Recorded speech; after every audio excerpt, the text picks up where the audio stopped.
What's the deal? What's the deal? What's the deal? Lil Travis from AcresHome, man. We live right now, about to get it in. Y'all know what time it is, man. We about to get it in. Oh, okay, hold on. Let me cut the mic on.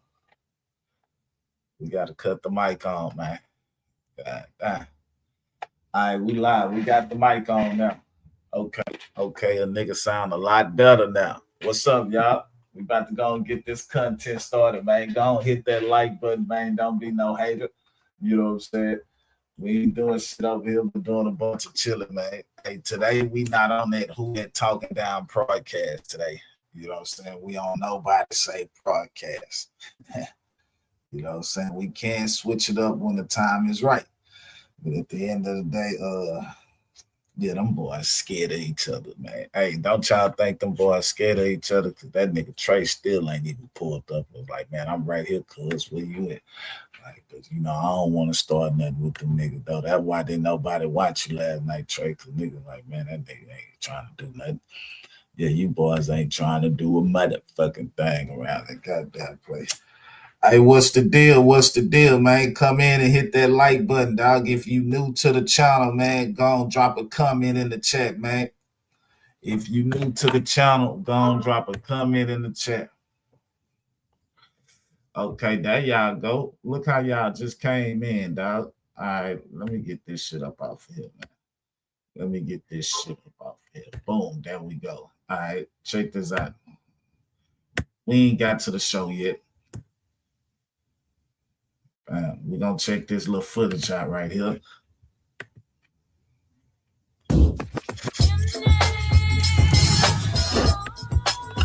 I can't even hear it, dog. Y'all can hear that shit.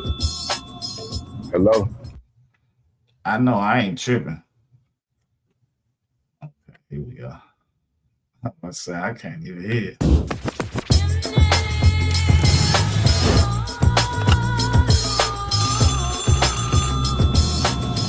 Hello?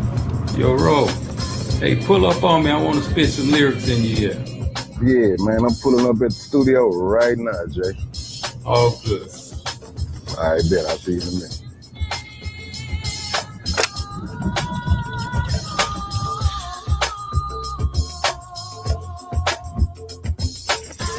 You know, Ro, it's been over 21 years since Mo City Don been out, man, and it ain't been nothing but constantly evolving, penetrating, you know, around the world. You know, it won't die.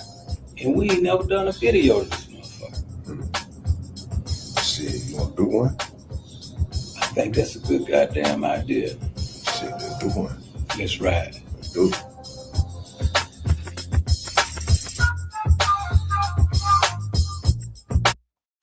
Hey, yeah, shout out to that boy Zero, man. Mo City Done video coming real soon, dog.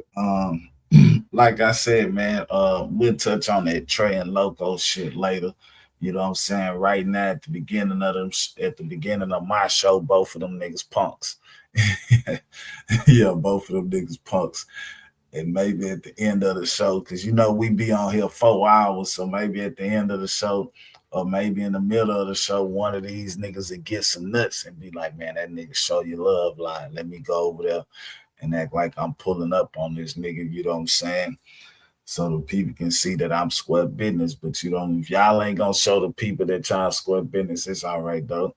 We not gonna push y'all. I promise I'm not. I'm not gonna push you to be real. Oh shit. All right. All right, what did we watch yesterday? We had watched that boy Dogface yesterday, huh? All right, fuck it. We gonna watch him again. Yeah, we gonna watch him again, goddamn it. If we watched him yesterday, we gonna watch that boy again. I forgot what video we watched yesterday, so let me go look at my live yesterday to see what video we watched. Cause I damn so don't want to watch the same thing. Cause y'all know I wasn't here the whole time when that nigga and I was here too though. But I forgot what that nigga was talking about yesterday. I ain't gonna lie to you. Once I watch some shit, I damn near forget because I got so much shit going on. I can't remember all that shit.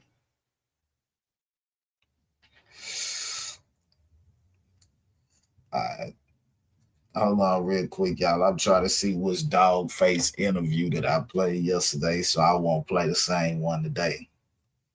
Appreciate y'all coming in here, hitting that like button. If you haven't hit the like button yet, man, go ahead and double tap that motherfucker, man.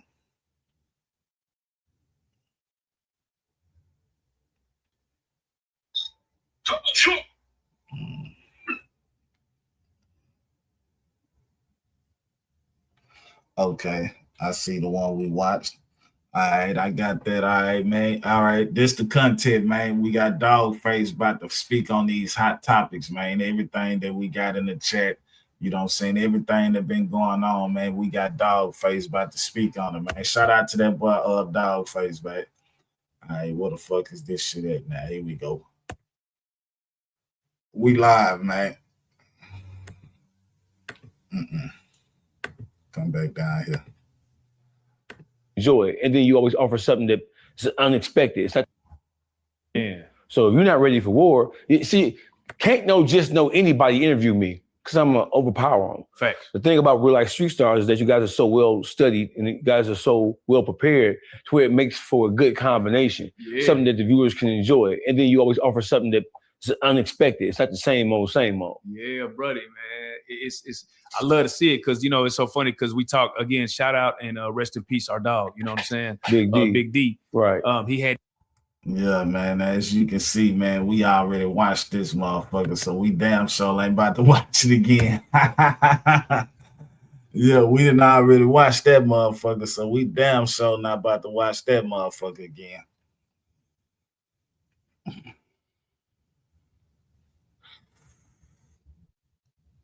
Yeah, that boy, who that nigga, ain't that Triller? Yeah, that boy Triller been putting out some bullshit lately. Yeah, I don't know what's up with you, Triller, man, but all that shit you been putting out, bro, that shit been bullshit. It seems like you ain't been having nobody to talk to and you just get in the front of the goddamn camera and just get to talking. Like all that shit. And I ain't even gonna lie to you, I haven't even watched some of them though. So I'm just up here talking shit though. But I'm looking like, man, don't nobody want to hear that shit. Is everybody blogging about that shit, nigga? And you ain't no goddamn blogger, no journalist, or no shit like that. So a nigga damn sure ain't trying to hear what you talking about. All right, I found the content right here, man. I had clicked on the wrong one. My bad, y'all. Let's see what this boy Dogface talking about, man. That's why he was here. Interesting. Okay. Jesus didn't come to recreate anything. He didn't come to change the law. He came to reinforce the law that already existed. That's what he came to do. And he What's the deal? What's the deal? What's the deal? Good morning. Okay. Good morning. Man, hey, check this out. Appreciate you coming through. Appreciate you coming through. Detroit. It's been a lot of things going on, man. First and foremost, congratulations to you. You've been making waves. It feel like it only took you about 6 months and you the hottest thing on the net. First and foremost, how does that feel to be invited on some of the biggest shows and they seek after your opinion now? You know what I'm saying? You've been doing this just like we've been doing this. Already, man. I'm about to get you a wrench, man, because you done pulled up a couple of times, tell you the truth, man, so I'm gonna let you get a wrench. I'm living in the moment right now. And so very rarely do I reflect on what's going on with me while it's actually happening. I don't spend any time thinking about today. I focus my energy and my attention on what's happening tomorrow, what I can make happen tomorrow, what I can make happen next week.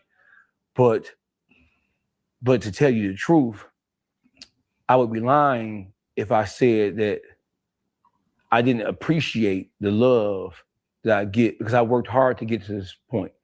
I don't think about that all day, every day. You know, when I'm traveling from one place to the next, or when I'm tackling one issue or the next issue, sometimes I have a fleeting thought about it, and I kind of like I pat myself on the back, but it's always like a brief moment when I do that. I'm always focusing on what's going on next. I'm called. You know, I'm not sitting back gloating in this shit, reveling in it, because I'm always calling you saying, "What the fuck we doing? Right. What's next?" Nah, facts. And because I can never be. There's always work to be done, and I appreciate that. And heavy is the crown. When you are sought after for your opinion, about all things, whether it's politics, religion, entertainment, sport and play, right? You have a burden to always represent yourself and represent the people who believe in you, the people who help you get to where you are. You have a burden, you have a responsibility to live up to the standard that the people who help you get to where you are set. I'm always appreciative. I'm always thinking about the people who believed in me. Hey, y'all know how we do this shit, man. We got to get a quick commercial in real quick, man, because, shout out to Street Sauce for letting us goddamn play their content and shit, man. You know what I'm saying? But we got to get a quick commercial man. A 30-year-old man was shot multiple times while sitting in his car. And this happened in Houston, and this happened yesterday. And apparently the man died, man. The man was at the stoplight and somebody came and wet the car up, man. And they said it supposed to have been with an assault rifle. So, yeah, man, that lost his life.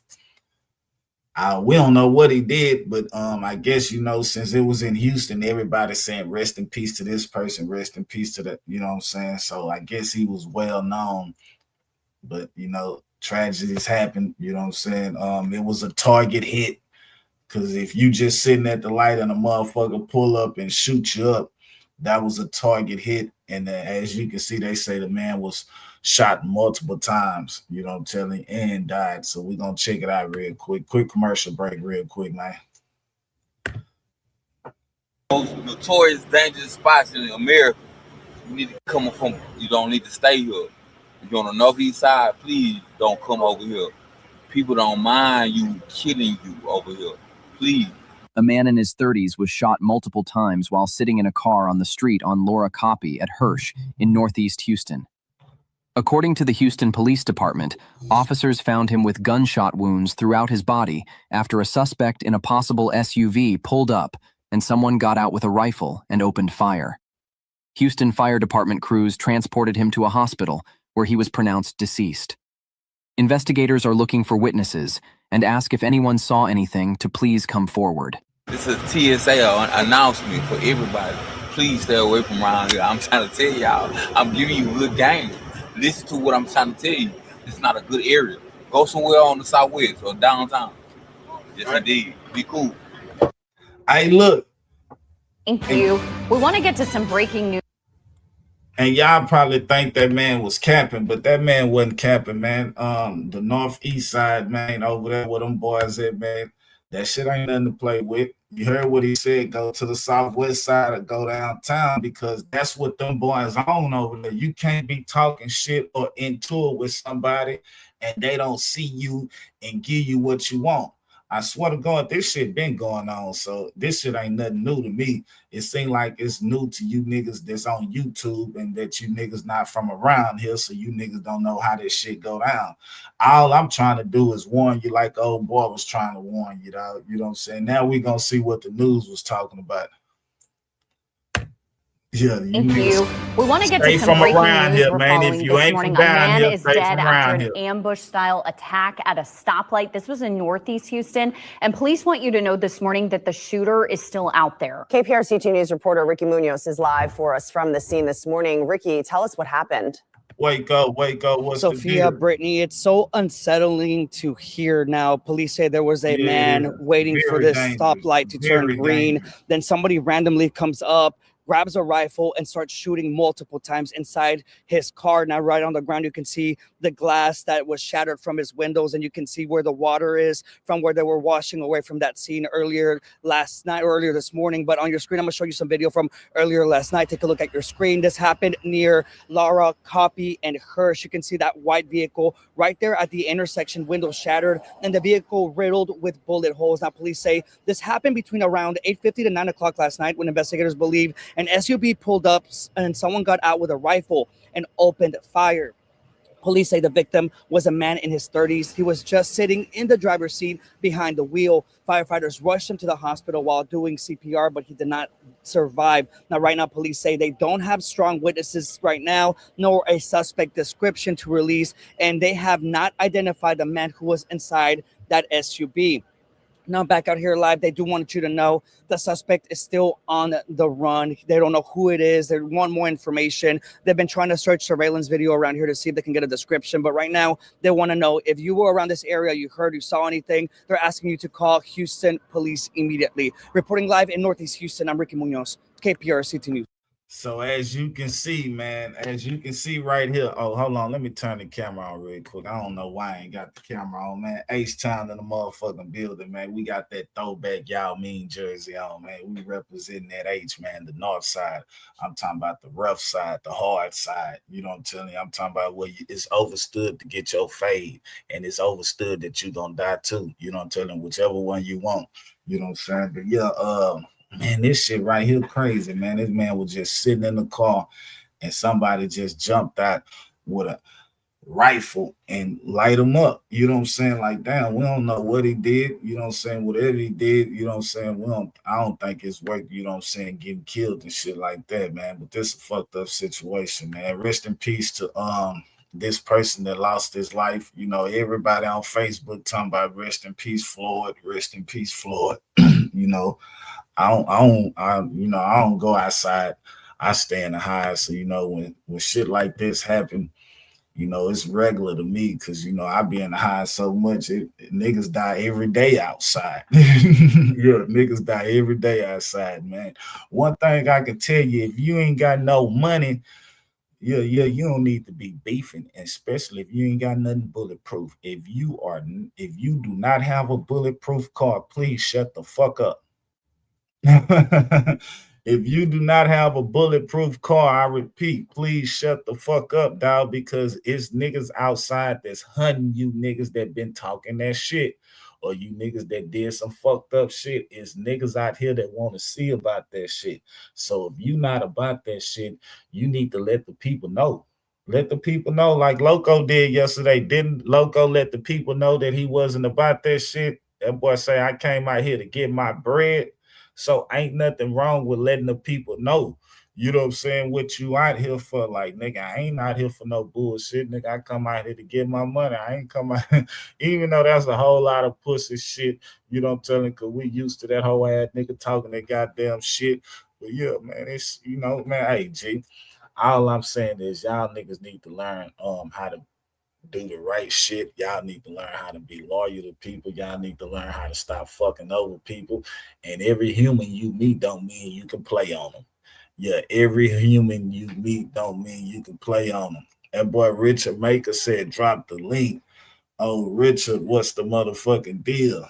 God damn, I'm gonna drop the link for you real quick so we can get on with the show, bro. Let me go on. I really don't want to drop that bitch because I don't want these niggas to be interrupting my show while I'm playing my shit. Because you asked for it, G, I'm going to go on, let you come up real quick. And after you hit that bitch, I'm going to go and delete it out the chat because I don't want to put that bitch in the chat till probably about an hour and 30 minutes into the show.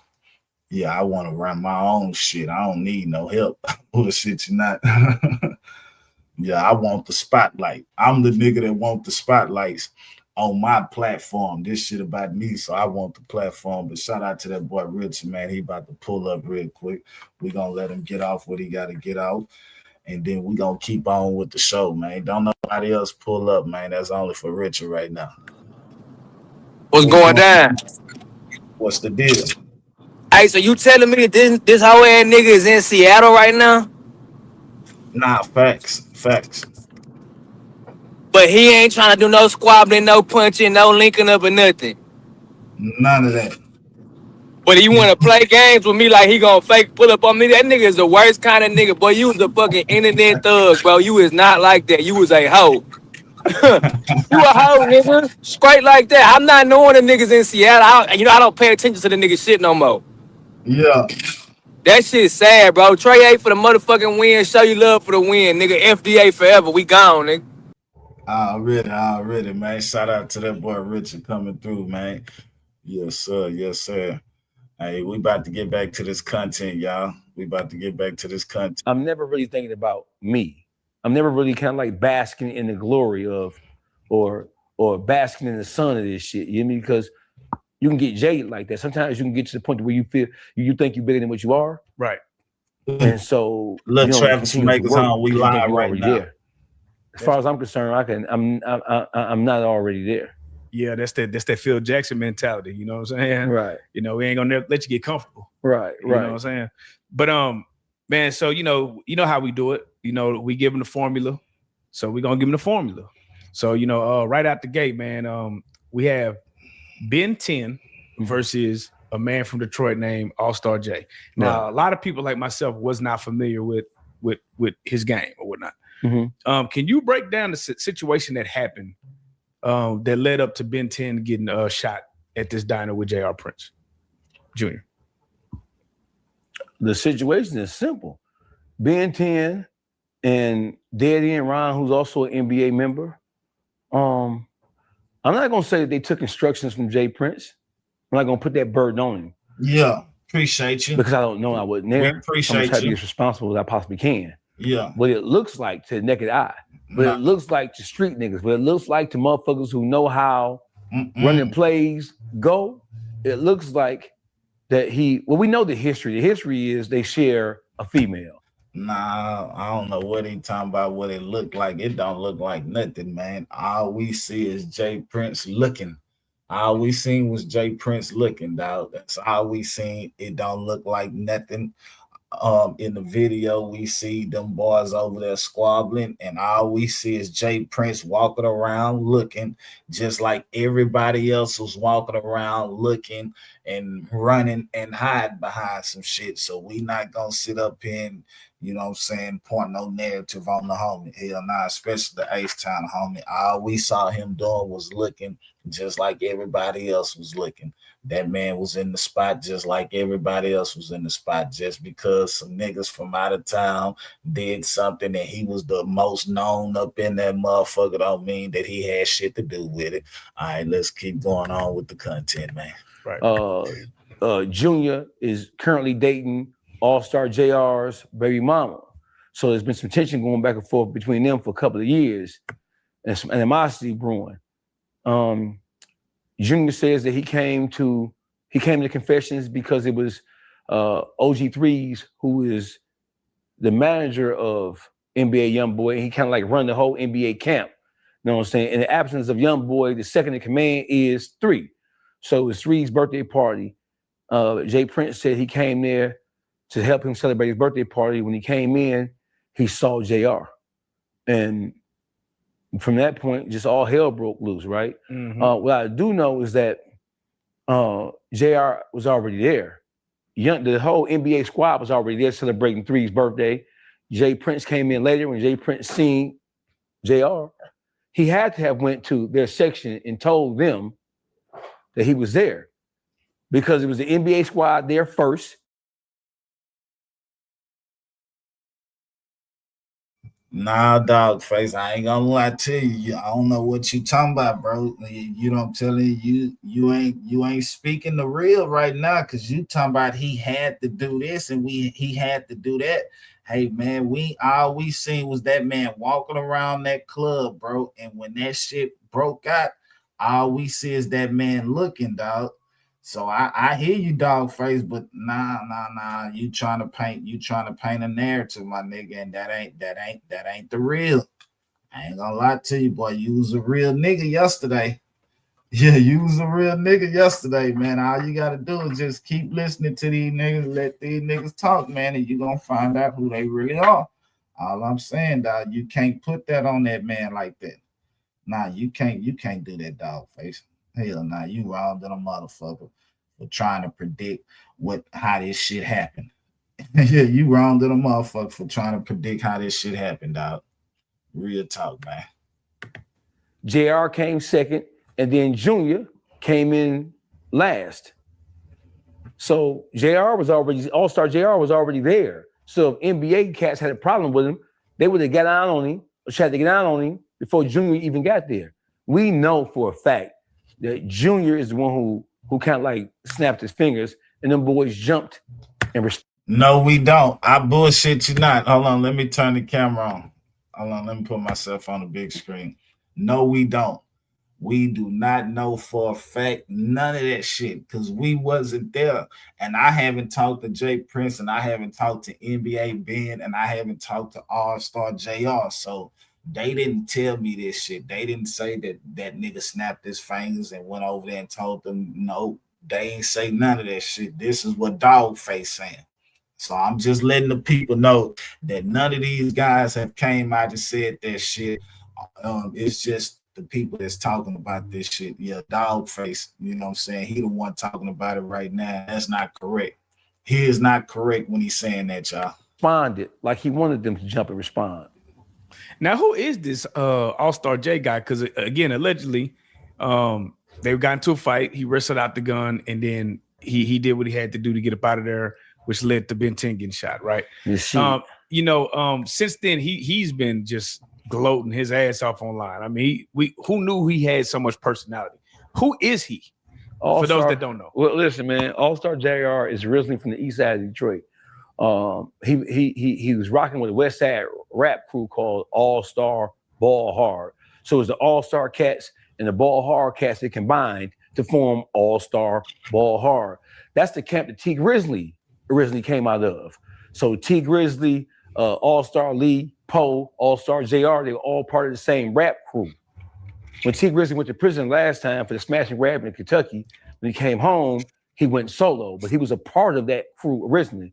All them guys are street niggas. All them guys will serve you. All them guys will get you together. They will give you your issue. So the city is JR. Up to a couple of years ago, JR was considered to be one of the upper echelon in terms of MCs in the city of Detroit. JR was turned before the Skillet Babies, before the Solid Babies, before the Ice Rare Vezos, before the 42 Dougs. AllStarJr was in the upper echelon of MCs in the city of Detroit, and he was turned long before any of the people who you know now. Was he known for stepping on shit back in Detroit? Because goddamn. He an East Side motherfucker. He a Detroit motherfucker. See, what does that mean? When a nigga say he an East Side, is that like East Side is the best side? Nah. So listen. So Detroit is divided in two sides. Yeah. Maybe three. Because Southwest Detroit, where Big Meech and them from, that's where you see the largest contingency of Hispanics and Asians and shit like that. For real, right? Yeah. So you have East Side, West Side, and then you have Southwest Detroit. Southwest Detroit is the West Side of Detroit. But Southwest Detroit got a whole different vibe to it. You feel what I'm saying? A lot of the Latinos and Chicanos, a lot of the Hispanics live in Southwest Detroit. So you can go in certain parts of Southwest Detroit, and the street signs and the business signs will be all Latin, all Spanish. You feel what I'm saying? Right. So the East Side is, when you ask anybody from the city of Detroit, the East Siders are generally considered to be the roughest side out of the two. All of Detroit is fucked up now. You know, when I was coming up, when I first got to Detroit in 1986, it was pronounced. You knew an East Side motherfucker, but just by looking at him. A little bit dusty, a little bit hyper aggressive, a little bit mad as a motherfucker because life done fucked their ass up. West Side was a little bit more smoother than that. And then in terms of attitudes and shit like that, East Side motherfuckers, generally speaking, are more aggressive and more hyper than West Side motherfuckers was. On the outside looking in, they always say that West Side guys grew up with silver spoons in their mouth, and East Side niggas grew up shooting basketballs into milk crates. Yeah. Right? But when you really move around the city of Detroit, you understand that was never really the situation. Both sides of town are fucked up. All you gotta do is just go there and see it for yourself. But JR come from a situation, he originally from the East Side of Detroit, and he was down with the West Side rap crew, but he been through a lot, man. He just got shot in the face, I think about 3 or 4 years ago. You know what I'm saying? He just took a head shot and a couple other shots a couple of years ago. So he ain't never been the kind of motherfucker that was a pushover. He ain't never been the kind of motherfucker that you can just walk up to and say anything to or do anything to. He come from the streets. He been in the streets his whole life. So Detroit is the kind of place where it took Detroit so long to really take advantage of the hip hop game, because most of the motherfuckers in Detroit who were at the top of the rap game, most of the niggas were really street niggas too. Most of the niggas wasn't looking for no deal for real, because they already had street money. They wasn't willing to accept pennies from the record industry because they already had trap money. They already had scam money. It was already in the streets. And on top of that, most Detroit motherfuckers, you can't just do them like you do an artist from somewhere else. You can't just talk to them any kind of way. They ain't gonna bow down and let a record executive talk to them any kind of way because of how hard it is to actually live, exist, and grow up in Detroit. By the time motherfucking Detroit get to be 21, bro, he already halfway to the penitentiary.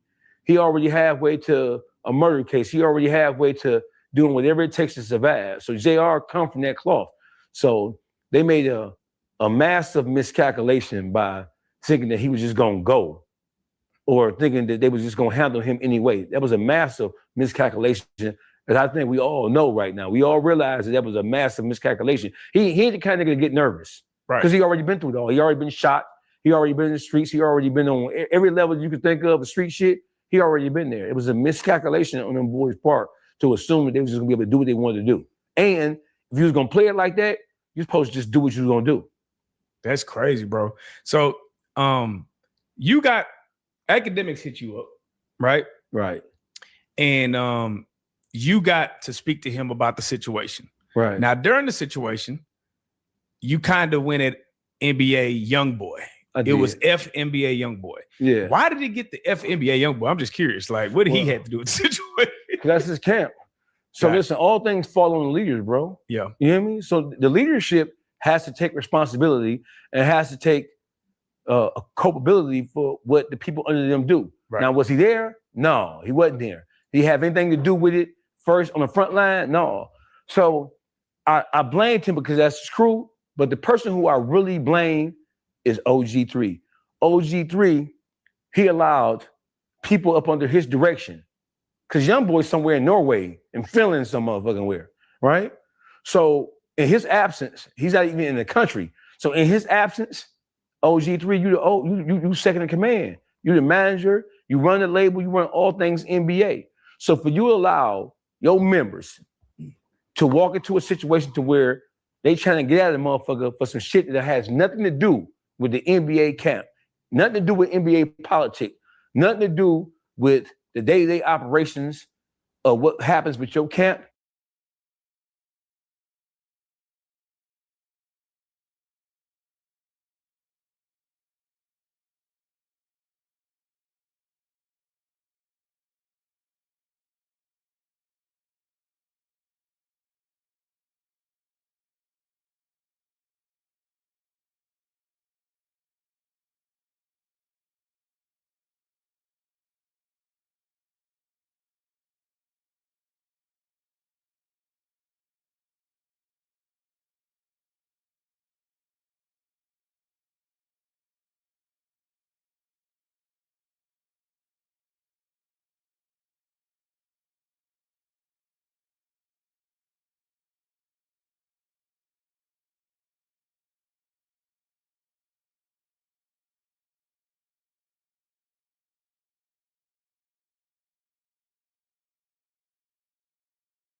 Hey, we only gonna get 5 minutes of this shit in, man. That little nigga Shamar, goddamn it, the nigga with the fucked up body.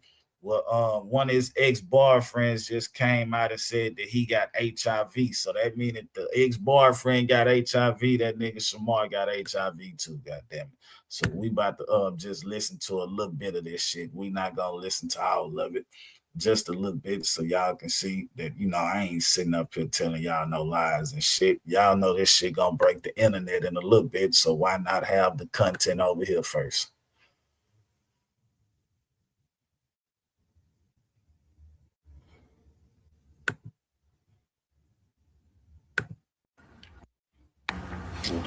I got 123, but my goal is 500.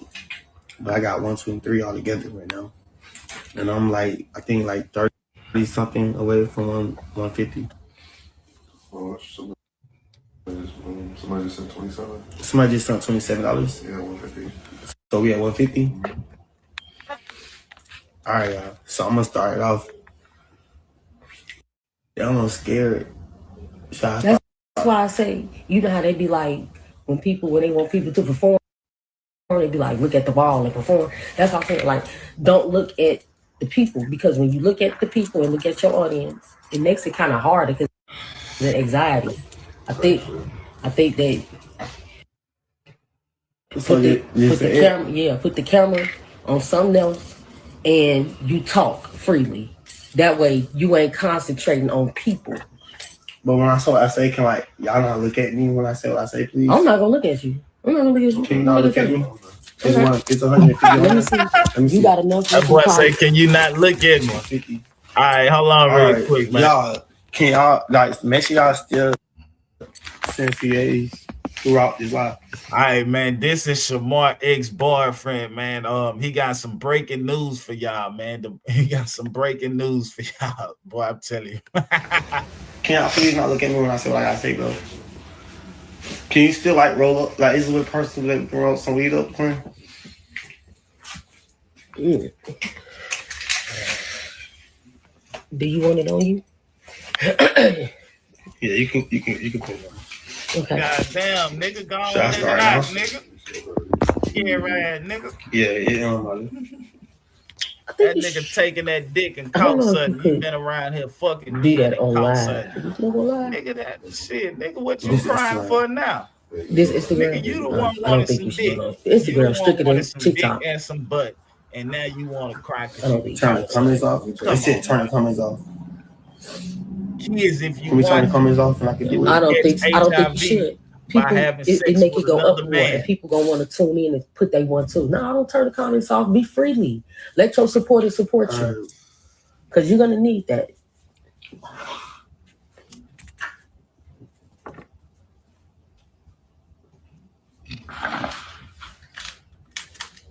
All right, so I'm gonna just say it like this.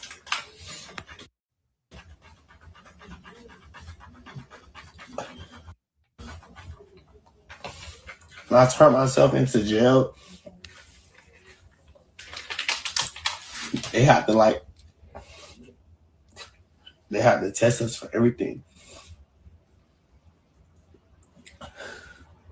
So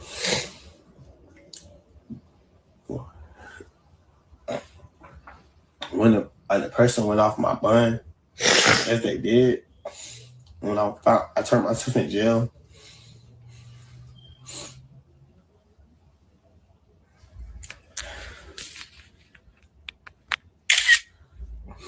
You took a screenshot of it? Mm-hmm. I don't care about the view. I don't never care about views. Oh, those screenshots.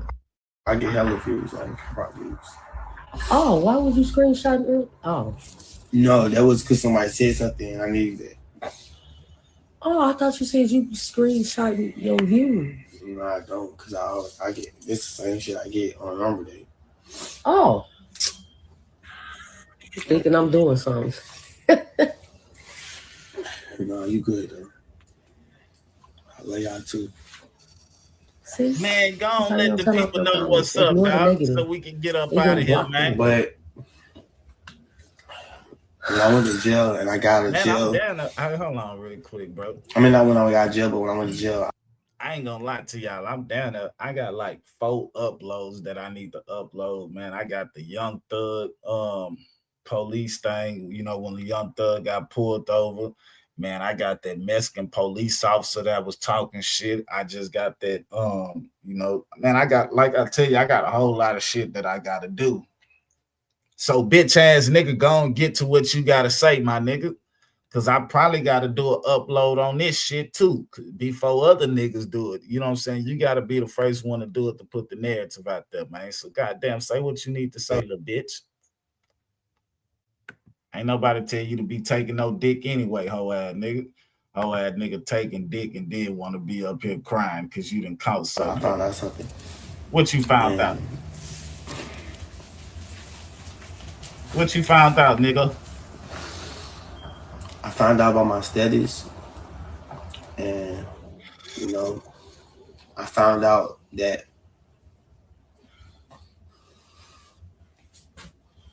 oh man. Say it.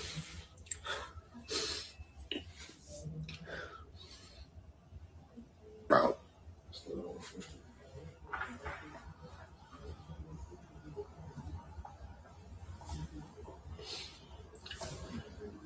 I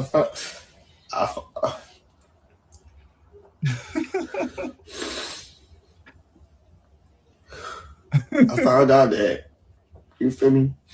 I found out that I had HIV. What? And it made me want to like hurt myself and like kill myself because what? I didn't understand like why it was me. What? So every day in jail, I kept trying to get tested again and again and again. Hold on, G. So you telling me you was sucking dick? You was sucking dick. You was fucking niggas in their ass, and niggas was fucking you in your ass, and you trying to see why that shit happened to you. Bro, y'all niggas gotta be the craziest niggas ever, bro. Yeah, you niggas gotta be the craziest niggas ever, bro. You niggas out here fucking each other, and then you catch something and you talking about why me.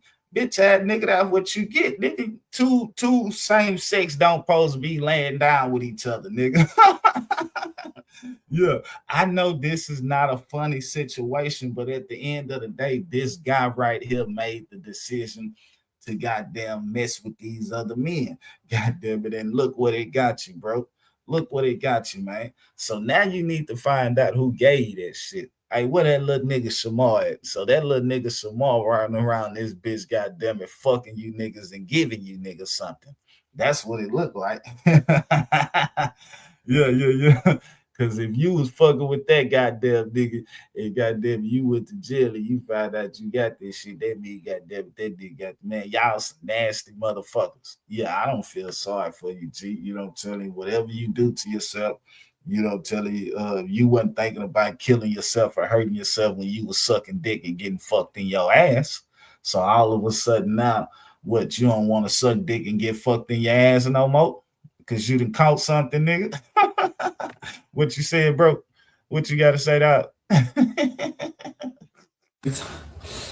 Every time the same resort came out. That nigga say every time. So I started cutting myself because I wanted to die. So when I went to jail, I was in suicide watch. And then I went from suicide watch to being a regular pot. Then when I came out of jail, like I tried to like get back to where I was before, but I couldn't get back to where I was before because it was just like it was hurting me. What? So I got with my ex-boyfriend. What? And like I told my ex-boyfriend like everything that was like going on with me. Oh man. And then like when I told him what was going on, he went and got me some flowers. And he got me some chocolate. And I was like, damn, bro, like somebody still care about me, bro. Somebody still love me. You feel me? I feel like I still had a life. I feel like I still had a future. I feel like I still had a life. Hey, that nigga said his ex-boyfriend went and got him some flowers and it felt like somebody killed about him because he didn't caught HIV. That nigga that probably gave you the flowers gave it to you because he knew that he had it too. So he trying to goddamn make sure, goddamn it, you gonna be all right because now y'all both got it. You know, tell him now he know you got it too. Man. Oh shit. Okay, let's see. Where did this shit start off? I think about the 5-minute mark when you got to talk about this shit. Yeah, we ain't gonna be here too much longer, bro. I just want to get my little jokes in and we gonna get back to the other content, dog. What the fuck? It did. I got with him. You feel me? And I was just like, I was being loyal as fuck to my nigga, bro. What? But as me being loyal to my nigga, I went through his phone and I found out like he was talking to other people. And that shit really hurt my feelings, bro. Because I feel like he ain't really like, bro, like this is why I want to kill myself. Because like, I feel like nobody want to go fuck with me how he fucked with me. I feel like ain't nobody was going to care about me how he cared about me. But the nigga cared about me, bro. He did. He was there. All right, bro. He was there for me. All right, cool. Man. And then, like, the second time I went through his phone, like, He was allowing people to talk about me, and everybody was talking about me. And they was talking about the way I looked at, and I couldn't help it because I was really going through depression. I was going through depression, bro. You feel me?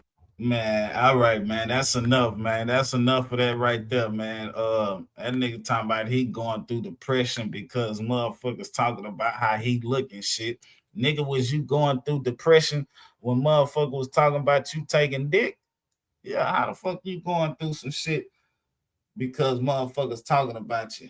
Yeah, nigga, shit. Nigga, they been talking about you. They been knew that you suck dick and you take dick and that you fuck other men. Nigga, they been doing that shit, nigga. So all of it, nigga, yeah. Hey, kids, if you watching, goddammit, if you lay up with another man, goddammit, your ass gonna get out that bed and you gonna have something. Yeah, so kids, if you watching, goddammit, that same sex shit, yeah. Hell nah, I'm talking about you can get HIV or you can get that big package, that AIDS, man. So yeah, man, yeah, you nasty motherfuckers. I'm talking about, and there's a bunch of you nasty motherfuckers out here that be sleeping with other men, goddamn it. Yeah. Hey, man. To all the females, man, make sure y'all start checking these niggas my charts, man. You know, till they start checking these niggas my charts, man, because they don't know if they want some dick or some pussy, man. Oh shit! I know I don't supposed to be laughing. I bullshit you not. I don't know. I know I don't supposed to be laughing, but at the end of the day, brother, you know, telling. I don't know how long this man been, you know, we ain't talking about dog face no more. I don't know how long that little nigga been gay. So at the end of the day, nigga, you been gay for a little minute. And now that you caught HIV, you want somebody to care about you. Nah, nigga. Yeah, nah, nigga. What you need to be doing is texting all them people that you done had sex with and let them know, goddammit, you found out that you got HIV. That's what you need to be doing. Yeah, you wasn't worried about it. Yeah, I'm gonna say it again. You wasn't worried about when you was sucking dicks and getting fucked in your ass. You wasn't worried about that shit then. So now that you got something, you stressing and you depressed and shit. Well, look, hey, since you stressing and since you depressed, goddamn it, leave the pussy alone. You know, telling don't get depressed and get the stressing and want some pussy now. Yeah, leave the pussy alone, man. All right, back to the regular content, man. That shit was the craziest, most retarded, slowest shit in the world. If there is some responsibility that should be laid at somebody's feet, it has to be laid at his feet because they follow your instruction. I've been hearing people say, man, you can't control Ben 10, young boyfriend, he gonna do what he wanna do. But listen, my nigga, when you look at the video, let's just examine the video. It was multiple motherfuckers trying to jump on one person. That shit ain't gangster.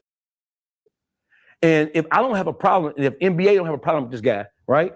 Why am I putting my soldiers at risk? Not knowing so first of all, he didn't have a gun. But what if he did? What if he would just start shooting right off bail? What if 5 or 6 people would have been shot versus 2?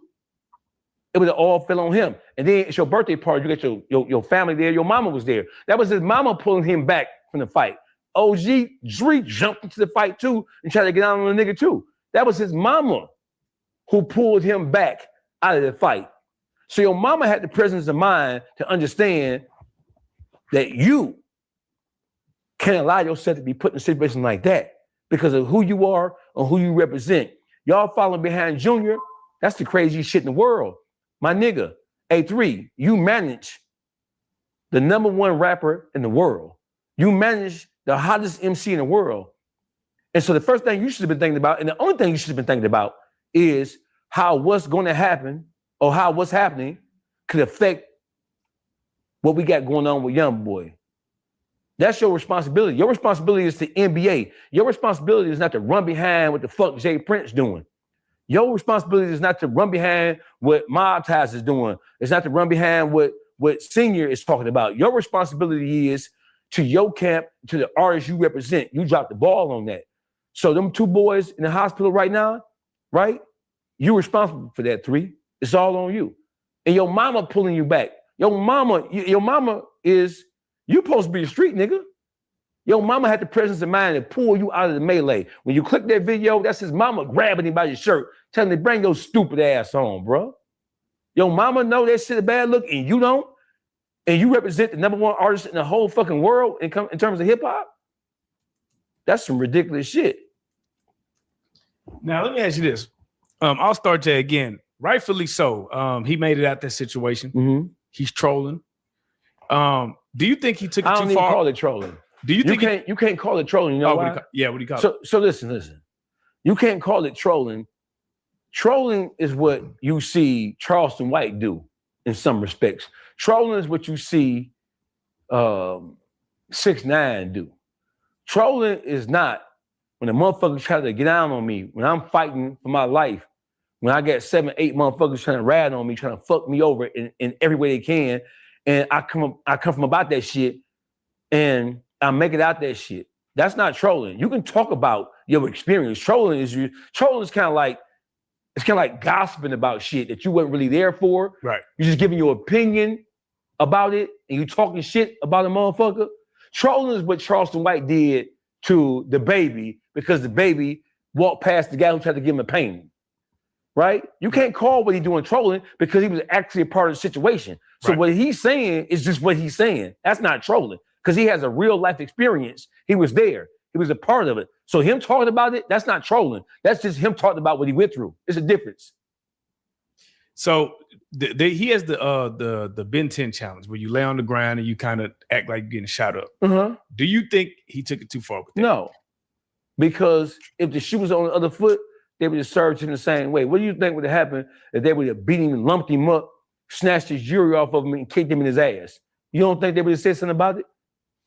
You don't think, in the world we live in now, where rappers and motherfuckers associated with rappers, they always put everything online. You don't think if they hung that boy up by his feet off the balcony like Big Red from 5 Heartbeats, you don't think they would have took pictures and put it online? Yeah, for sure. Listen, to the victor goes the spoils.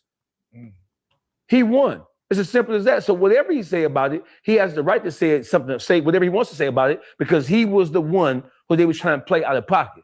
It wasn't no one-on-one situation. Ben 10 didn't just run up on him by himself. They mobbed him.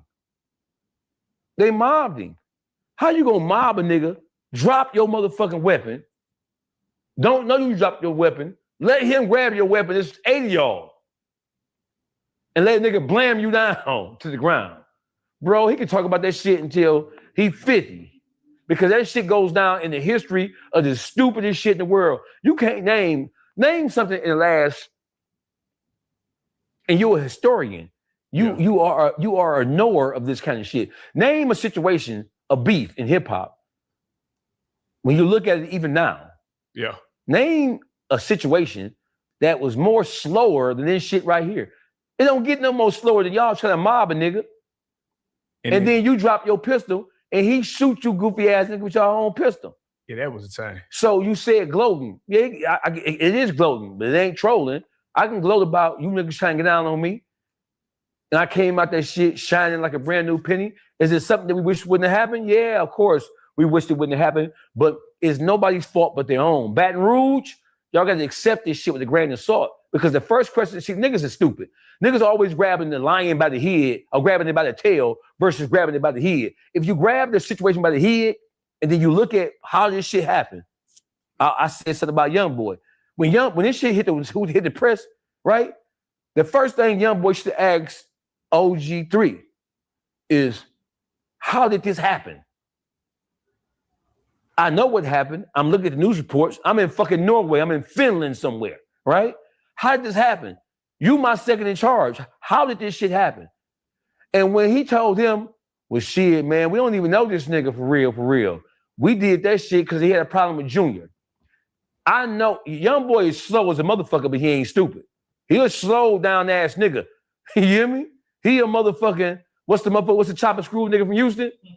Which one? Mike. What's his name? Mike Jones? What's the legendary motherfucker just passed away? DJ Screw. Oh, Michael Watts. Michael Watts and DJ Screw, right? Yeah, DJ Screw.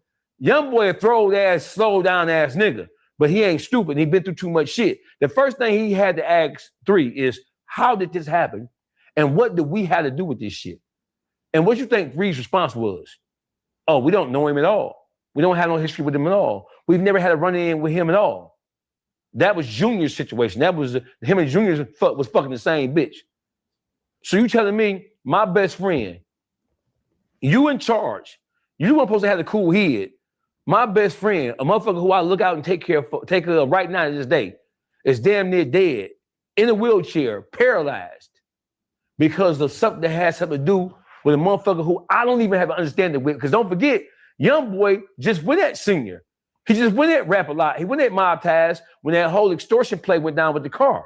Right. When Senior called him, told you, I got your keys, I got the shit was in your car, right? You don't see young boy. That's why everybody was so surprised. Well, we thought that Mob Ties, we thought the NBA wasn't fucking with Mob Ties. But underneath the surface, 3, the whole NBA crew who live and operate in Houston, they have a relationship with Junior. But the general public didn't know that. So when it first hit, niggas was confused because the general public was like, man, young boy don't fuck with Prince, the Prince family at all, because of the whole little car extortion thing that he tried to play on them niggas, right? Right. So niggas was surprised. You were surprised. You were surprised that he was with them niggas. So let me ask you this, because today, right, NBA YoungBoy's mom went at you, right? Called you out by name. Mm-hmm. When something like that starts happening, that's like going overly viral at that point. Yeah. Do you yourself ever feel like, all right, damn, this shit getting out of hand? Like just the commentary, I might have to watch my back for some NBA niggas, or it just is what it is? Like, how do you feel about it? No, I don't have no trepidation whatsoever. I don't have no fear or no concern whatsoever. No motherfucking NBA. My nigga, I'm from Michigan. I'm from Detroit. I'm from Pontiac. I'm from the land where niggas get busy for no reason. So when it comes to NBA, nigga, Baton Rouge is Baton Rouge, but Detroit is Detroit. You don't get to spend as much time as I spent in Detroit. You don't get to live in that environment. Detroit will make a nun turn to a gangster. Detroit, even our pastors and our bishops and our reverends are gangster ass niggas. Nigga, what? I don't give a fuck about them. The whole thing is, I'm a YouTuber. I'm a podcaster. If something hits the airwaves, then I have a right to talk about it. I have a right to give my opinion about it. If a motherfucker don't like it, hey, how about you avoid the situations that put you in the spotlight, that allow people to have an opinion about what the fuck you did or didn't do in any given situation? How about you avoid doing stupid shit? If you avoid doing stupid shit, then you avoid the headlines. I really think that these niggas do stupid shit on purpose because they want people to talk about them. Because in the world we're living in now, good publicity, bad publicity, all the same shit. All right, man. Let me switch it up, right? But his mama, yeah, I enjoyed that though. Man. Yeah, you can't go at the mama. I did. Man, you went at the mama, nigga. Listen, man. Ain't no. What was you doing when this nigga went at the mama? Hey, listen. Come on, bro. Sherrod, what did he say? I need Sherrod. No, listen. So listen, bro, not Sherrod. Listen. There's nobody who's been more critical of NBA YoungBoy than his mama. All you gotta do is type in NBA YoungBoy Mama Sharonda versus him, and it's gonna start to populate for you. There's nobody who's been more critical of NBA YoungBoy than his mama. See, what happens is that when it comes to these hip hop parents and shit, as long as the rappers who have all the money and all the fame and all the influence, as long as they're doing what their parents and family members want them to do, they cool. But as soon as a motherfucker can't get what they want out of the motherfucker, they start crying and complaining. And a lot of times it's not because the artists don't want to look out for the parent or the family member. It be because the parent or the family member be doing so much whole ass shit, and they be moving in a direction that's contrary to the direction the artist wants to go in. So NBA YoungBoy mama need to shut her motherfucking ass up and go sit down some motherfucking where. Because like I said, I don't think I was really too critical on her, because all I said was, you look just like me, bitch. Me and you twins.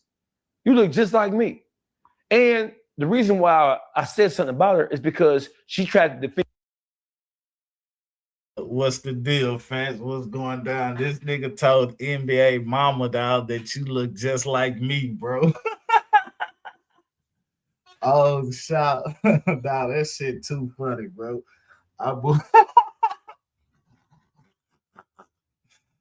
Oh shit, man. That nigga told that nigga mama, man. That nigga told Slime. I'm talking about what they call him, Top, Young Top. That nigga told NBA young boy, man, Slime, Young Top, man, that your mama look just like me. Oh shit, dog. Hey, quick commercial, real quick, man. Quick commercial, real quick, dog. We about to see what Pico talking about, man. So we got AllStarJr who just got picked up by the feds on his way to do a Vlad TV interview. Surprising, damn, right? I didn't know that. To me, that means one or two things is going to happen from here on out. Option A, the cops, the feds, they saw something different than the story that was painted online in that confessions video camera surveillance that made them want to pick him up and make him a suspect. Or option two, he's gonna have to give information up on someone else to keep himself out of this sticky situation, being that he was a felon and he had a gun, whether he was defending himself or not. Especially when you're making posts and songs describing the incident that took place, placing other people there as suspects and saying what happened and how it happened and when it happened and why it happened. Great work, Officer Vlad. Mind you, the interview was in California. So I think that it might have just been that the interview was bait to get a nigga to come right where they want him just so they could snatch his motherfucking ass up and take him in for questioning and hold him until they find out what's going on. Meanwhile, Ben 10 is still drinking soda and nodding his head side to side, listening to music in the hospital bed. Hey, he gonna get a phone call too if they haven't showed up to that hospital. Man, hey, look. I don't know about the feds part. But I do know, you know what I'm saying? They said he did get arrested in California, man. You know what I'm saying? Hey, but damn, look at this guy beard, though, bro. Look at that nigga beard and look at that nigga hair, though, bro. I swear to God, that's the only reason I want to watch this shit, because it's crazy. This nigga, dog, look at that nigga shit, bro. Like, all I'm saying is, dog, you need to cut that shit. You need to cut your facial hair and that shit that you got sticking up on your head. Like, all that shit need to be cut out, bro. Yeah. Nigga, we don't care about you talking about no AllStarJr and shit. Nigga, you don't know what you talking about, nigga. You don't even know what's up, nigga. At the end of the day. Yeah. Nigga, stop listening to me and stop trying to look at my content, then come over here and post some shit. You know what I'm telling you? I know y'all back to y'all old tricks again. I know one thing. This is why I stopped doing content last time, dog. What's up, Monkey Man? This is why I stopped doing content a year or two ago, because every time I did content on my show, I seen other people taking the words and taking my narrative and trying to paint it as they own. So yeah, I was like, nah, you know what? I'm not about to make you niggas shows lit. You know, I'm telling you niggas come and listen to what I'm talking about, then want to go over there to y'all shows and, you know, act like y'all came up with this or this y'all thoughts and shit. But I see that you boys are back at it again. You know, I'm telling you, real talk, man. I see you boys back at it. So, you know, with that being said, man, if y'all do watch Hot Thoughts TV, you know what I'm saying, just know, man, them boys get a lot of their information from over here. You know what I'm telling you? Even FDA used to do it. FDA used to do it. Pico do it. But, you know, at the end of the day, I ain't tripping. But them boys don't never want to salute a nigga, though. Them boys be trying to act like a nigga beefing with them or a nigga got a problem with them. But you boys be watching a nigga, you know what I'm saying, listening to a nigga content, and I be helping y'all out with y'all content. But at the end of the day, like, goddamn, nigga, show a nigga some love, nigga, salute a nigga. You know what I'm saying? Jump up in the chat and say, hey, what's up, Travis? Let a nigga know you up in this bitch. You know what I'm telling you? Goddamn, show that support, my nigga. Because right now, I'm seeing that you niggas is hiding in the bushes, listening to what I'm talking about, and then going to y'all platforms and using my content, dog. You know what I'm saying? But at the end of the day, it's all right, though, man, because that's why I do this shit. But, you know, the people need to know the real, though. You know what I'm telling? Yeah, if you niggas get a deal, nigga, yeah, I'm gonna be calling people and be like, man, go check my content out so you can see the reason that them niggas shows went how they went, because you know what I'm saying, they had help from me. Nah, I'm fucking with y'all though. But yeah, man, all I'm saying is, bro, it's even a blind man can see this shit, dog. So, you know, you niggas need to start showing love, bro, and stop hating so much. Yeah, you niggas need to start showing love and stop hating so much, because I see that you niggas watch my content because y'all try to goddamn use my narratives and shit. You know what I'm saying? So goddamn, show some love, nigga. Yeah, show some motherfucking love, man. Back to that dog face, man. Back to that dog face. Yeah, shout out to Pico. Shout out to FDA. Even though FDA done called the laws and made police reports. You don't tell this man that called the laws and made police reports. And the same nigga that he called the laws on threatened him and been threatening everybody else. So now the nigga that FDA called the laws on is in a situation to where he's in another town to where he got a problem with that nigga. And now this nigga ain't on that. Yeah, now this nigga ain't on that, dog. How you not on that? You brag about FDA calling the laws. You brag about what you was going to do to FDA if you see them. You bragged about all this shit talking about what you was going to do to FDA, and FDA called the laws on. We know that. All I'm saying, you bragged about what you was going to do to Trey. We watched the video yesterday. You bragged about it, and you ain't did nothing. And Trey ain't called the laws on you, none of that shit. So yeah, boy, you showing us that you got that pussy. Yeah, that nigga showing us that he got that goddamn pussy, man. For real, man. I ain't gonna lie to you, bro. Yeah. You brag about a nigga being scared of you and calling the laws on you. You brag about, oh, this nigga not wanting to fight you and pop out and meet up with you nowhere so you can knock him down and shit. You bragged about that shit with FDA. So I'm trying to see why you not bragging today, why you not bragging yesterday. You down there with Trey. You in Seattle, Washington, brother. And 10 months ago, you told us you couldn't wait till you get down there to Seattle, Washington, so you can hunt that nigga. You know what I'm telling you? So you can hunt that nigga. I'm talking about, and then you said you want to unalive him too, right after you said when you hunt him. So we got video of you talking about that you want to hunt a nigga and you want to unalive a nigga. And now that you out there right now, we got another video of you telling us you out there to get your bread. Boy, you caught that pussy. Yeah. That boy caught that pussy like a motherfucker, man.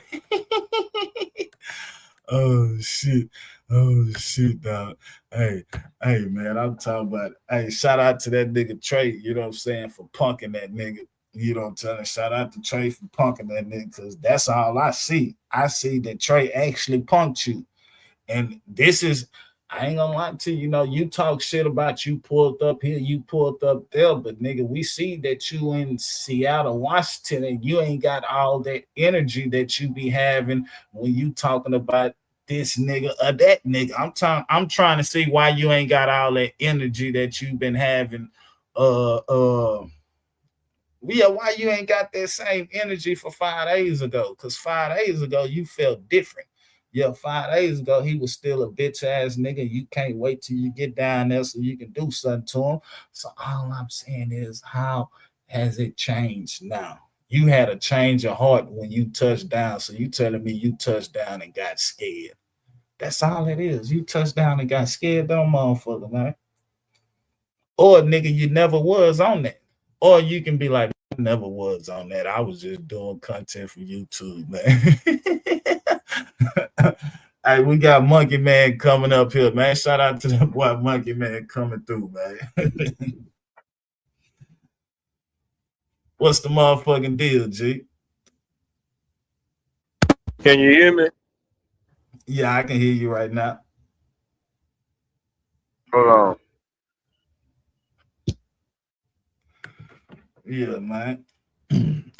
Yeah, man. We up here listening to this goddamn dog face. Yeah, I can hear you, G. You loud and clear. Man, new name is Marcus Marks. That nigga there's a mark. Go ahead.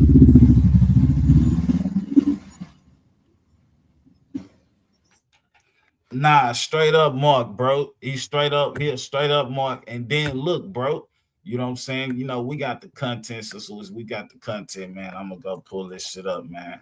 As you can see, he's not working. He's not spending all day at work. He's moving around. You know what I'm saying? It seemed like he at casinos and shit. But all I'm trying to see, like, goddamn, when you gonna pull up on Trade Out? Look, come on, man. Look how many, what you call this? Look how many shorts this nigga got since he been in Seattle. 1, 2, 3, 4, 5, 6, and don't none of them say he trying to meet up with Trey. Trey, where you at? I'm right here. Like, nigga, why you not trying to meet up with that nigga? Look at this nigga right here. Look what he got on, bro. Look, this nigga got some 95s on. And doing that. Why you not going live? What's up, baby? Check me out, man. Come on, man. West side rolling 60s, man. We in Seattle. Fuck y'all niggas. What's up, nigga? Oh, did you just see how he whispered, fuck y'all niggas? That nigga just whispered, fuck y'all niggas. So you telling me you was scared the nigga say that shit out loud? Hell nah, that nigga just whispered that shit. Hell nah, bro. Oh man, this nigga right here is funny. This nigga good. What's up, baby? Check me out, man. Come on, man. Look how loud he is. West side rolling 60s, man. We in Seattle. Fuck y'all niggas. What's up, nigga? What? Oh, man, that nigga said West Side rolling something. And then this nigga, he said all that shit loud, but when he wanted to let y'all know, fuck y'all in Seattle, that nigga said that shit low than a motherfucker, boy. Boy, you got that goddamn pussy, boy. Yeah, you got that goddamn jackmat. That what they call it? Man, that nigga fake, bro. I know now there's no need of wasting my time talking about fighting the nigga, because all he want to do is the nanny boo boo. That's what he like to do, the nanny boo boo. Yeah, like a motherfucker, man. Monkey, man, how tall you is, brother? I'm like 5'9", 5'8". Okay, man. You know, I probably got a little nigga from Austin probably come down here. I think he about 30, about 37, 38. You know what I'm telling? But he want a squabble, but he too little for me, bro. And he talking about he want a squabble. So shit, if I get that nigga to come down here, I want you to beat him up, because if I do it, it's gonna be too bad. I ain't fighting no niggas no more. I'm shooting. Look. Nah, I get in the ring with that nigga. We can go to the boxing gym. Nah, I'll fight that nigga. We can get in the ring. Don't worry about it. Whenever you get down here, I'm gonna knock his bitch ass out. It's gonna be real quick, 10 seconds, 5 seconds. It's gonna be real quick. I was just trying to give him some action though, because he wasn't gonna have no action with me. Young nigga might get on my ass. I don't know. That nigga 36. He might get on my ass. Yeah, it's all good, man. You know what I'm saying? I'm gonna go get him right. I promise you I am. I'm gonna get him right. He gonna know about each time when he leave this bitch. And he said he gonna put it on camera. He said he gonna set the camera up. So yeah, we gonna shine. AcresHome gonna shine, dog. Man, I hope you ain't talking about who I think you talking about. Nah, hell nah. It's all good though, man. You know what I'm saying? We can get back to the content though. You know what I'm saying? Whenever that nigga touch down, I'm gonna beat him up. Easy work. The nigga called me out. He called me out and told me he wanted to squabble me. I'm like, shit, damn. Okay, by the time somebody goddamn stand on something around this motherfucker, I've been waiting for that. You know what I'm telling you? By the time, goddamn it, shit, nigga got some nuts and call a nigga out. Now all you gotta do is show up. Shit, nigga, then I'ma respect your mind. But I'ma still, you know what I'm saying, put these hands on you. I think I'll probably hit him probably about 3 or 4 times though, because I know it ain't gonna be that many. He can't take this shit. Yeah. It's a lot of anger and aggression going on. Yeah, man. These niggas drunks, man. They drunks, man. It's something about these niggas. drink that alcohol, man, they just feel like they almighty. Hey, look, this the nigga I'm talking about right here, though. You know they call alcohol liquid courage, man. Yeah. You know, I was addicted to it, bro. You know, I've been sober for the last 4 months. So I was addicted to that shit for 10 years, bro. Waking up every day drinking that shit. So I trust and believe I know all the ups and downs when it comes to that shit. Yeah, I know. I remember the first 2 years I was on this bitch, you was Bud Ice. Nah, hell nah. I ain't never drank no Bud Ice. I only drank Budweiser's, nigga. I Oh, never drank no Bud Ice. Bud something. My bad. That's a dope. Never. My bad. I shouldn't even did you like that. Yeah, never in life. I was on this bitch drinking Bud Ice though. Somebody was only drinking Bud Ice. Shit, born rich or somebody, you know, tell me. Yeah, never me. I never had a Bud Ice. I drank a what that is, shit, Old English before I drank a Bud Ice. No, bitch. A And I nigga don't even drink Old English. If But you, yeah, man, this the nigga I'm talking about right here, bro. As you see, this nigga drank gallons of liquor every day. Every day he gonna have him a gallon in his hand. But this the nigga I'm talking about that called me out and want to fight. Hey, what's the motherfucking?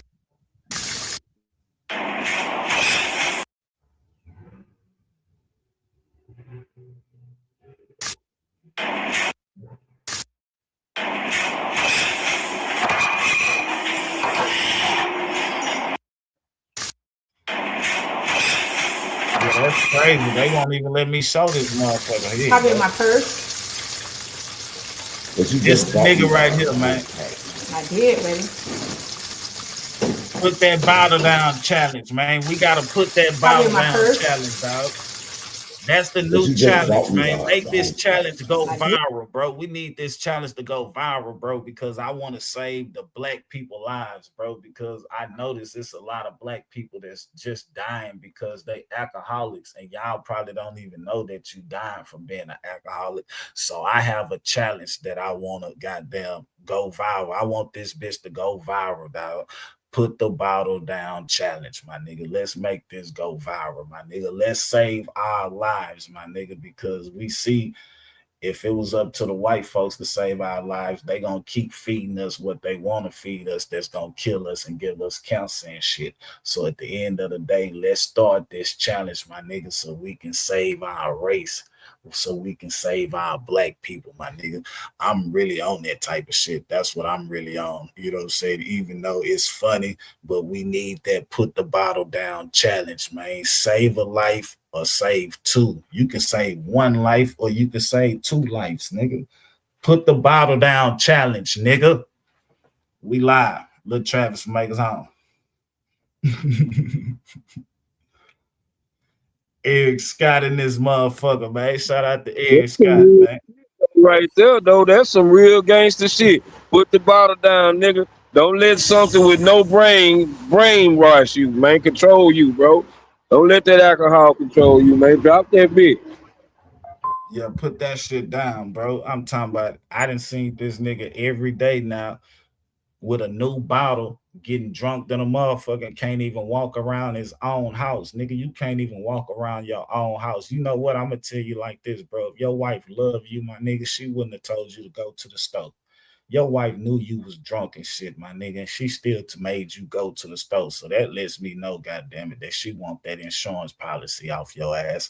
Or goddamn it, you don't tell her your ass probably. She, you know what I'm saying? She want to get rid of you though, bro. There's no reason that your wife know that you drink every day and she see that you can't walk and she still sends you to the store. So yeah. She trying to get that insurance policy off your ass. So if you listening to me right now, brother, put that motherfucking bottle down. That is a challenge. I challenge all you niggas because at the end of the day, I know y'all see the niggas on this bitch. And, you know, shout out to MJ, though. MJ, you know, he really not an alcoholic like that. But, you know, Keb is an alcoholic. Born is an alcoholic. Wild D is an alcoholic. And that nigga up there, you know what I'm saying, he an alcoholic, you know what I'm saying, when he want to be. Yeah, all I'm saying is put that shit down. It's time to put that shit down because it's you niggas that drank this motherfucking alcohol. Y'all don't be understanding what y'all be doing. Everybody knows when you under the influence, you don't make the right decisions. You would never, like sometimes you will, but majority of the times, bro, you're not thinking right. So you're not going to make the right decision. So that's why I left that shit alone. I left that shit alone because I have businesses to run. So I can't be a businessman and be drunk every day. A lot of you niggas have jobs and shit. I used to get off of work and go straight to the hood, my nigga, and post up and sell dope and drink. I just got off of work. When I get off of work, I'm stopping by the liquor store. No, as soon as I get on 45, my nigga, I'm tapping my cup. I wasn't smoking because I was on probation. So that's what made me drink so much more. But yeah, nigga, I was doing this shit every motherfucking day. And I know I wasn't making the right decisions by every day driving drunk. Do you know I drove drunk for 10 years straight, my nigga? And never got pulled over, never had no wreck. Well, I did have one wreck, my nigga. I ran in the back of somebody, but I was lit like a motherfucker. I ain't gonna lie to you. I was lit and I ain't caused no damage, so they let a nigga go. But all I'm saying is, bro, I don't supposed to be here. You know what I'm telling you? I probably could have died, hurt somebody, or shit, been in jail or something, but I know that shit. So since I know I wasn't making the right decisions by being on that alcohol, I chose to let that shit go because I'm raising kids and shit, and my kids are active. So I don't want to go to my kids' football practice or dance, the games and shit and be drunk. I don't want to be the nigga that's drunk, that can't walk, that's stumbling, that's talking to everybody, eyes red and shit. I don't want to embarrass my kids, my nigga. I don't want to embarrass my family. I don't want to embarrass my loved ones. So a lot of you niggas are embarrassments on this motherfucker, especially when you have a nigga like this that's comfortable drinking a gallon of goddamn liquor every day. Look at this nigga. Look at that nigga, man, putting that bitch to his lip, man. Look at that nigga, man. This nigga comfortable. And that's the one from yesterday. So you seen how much that's the one from yesterday, dog. That nigga had that bitch yesterday. Yeah, that nigga didn't finish that whole motherfucker, bro. If you can drink a whole gallon of goddamn Crown, my nigga, you about to die soon, my nigga. We ain't seen you drink no water or nothing. All we see you is just fill your body up with alcohol, brother. You're gonna die soon. Bro, if you come out here and fight me, bro, I promise you I'm not gonna do you that bad, my nigga. But I'm gonna try to knock some sense up into your ass so you can put that motherfucking bottle down. If you ain't gonna join this challenge on your motherfucking own, I'm gonna make sure when I hit you, my nigga, that shit make you join this motherfucking challenge. You don't tell it, and I'm not that nigga that think about, man, I want to knock that motherfucker out. But at the end of the day, I'm tired of my black people killing their motherfucking self. So, you know, we got to get back to this old school shit, putting hands on you niggas. Because you don't tell it, yeah, you niggas don't listen when a nigga try to talk to you niggas. You niggas think y'all know everything. So now we got to get back to putting hands on you niggas' ass. So shout out to Stay Fly for calling me out. I'm about to get that nigga life right. I bullshit you not, man. That nigga wife is going to love me, man. She going to remember me after this, goddamn it. She going to be like, thank you, Travis, for straightening them out. Because I've been trying to do it for years, man. Back to the motherfucking content, man. Dog face, man. We live in the mix. Ben 10's mama. Ben 10, mama, whatever your name is, pay attention to what I'm about to say. Of course, you don't want to see anything happen to your son, no matter what he's accused of doing, no matter what he found himself in. You pray for your baby. But at the same time, y'all taking that shit public, y'all trying to draw some motherfucking sentiment from the public. Y'all trying to draw some motherfucking some sympathy for the public. The public don't have no motherfucking sympathy for your little demon seed ass motherfucking spawns of fucking Satan that you niggas created down there in Baton Rouge, and y'all let these niggas loose in the world. These niggas is straight from the motherfucking Scary Movie. When you see these niggas coming, if you was in the club and you saw all NBA members over there, you know it's a problem. You know all these niggas ain't none of these niggas went past third grade. They ain't even got the mental capacity to make a proper decision because all these niggas slow and retarded as a motherfucker. When you hear about NBA, you don't hear nothing positive. You don't hear nothing past some dumb, goofy ass shit. You found yourself shot up. Your son got his ass shot because your son was popping like a gangster. He went into a battle, not understanding who he was dealing with, and nigga, it was his gun. You got shot with your own gun. I ain't gonna lie, bro. Baton Rouge versus Detroit, that sound like just hell on earth, nigga. Them two of the craziest niggas I know. Yeah, it will be. That's a horrible, bro. That's a horrible, man. I don't want to see that, bro. Hey, we listen. don't need to see that, dog. Hey, listen. So Detroit versus fucking Baton Rouge. So Baton Rouge is mad, angry, and upset, and aggravated because a motherfucker who got jumped by 6, 7 motherfuckers found his way or worked his way out of that situation. Because if they would have won, they would have been gloating. They'd have been talking shit. They'd have been trying to hoe him. They'd have been trolling him. If they would have came out on top of that situation.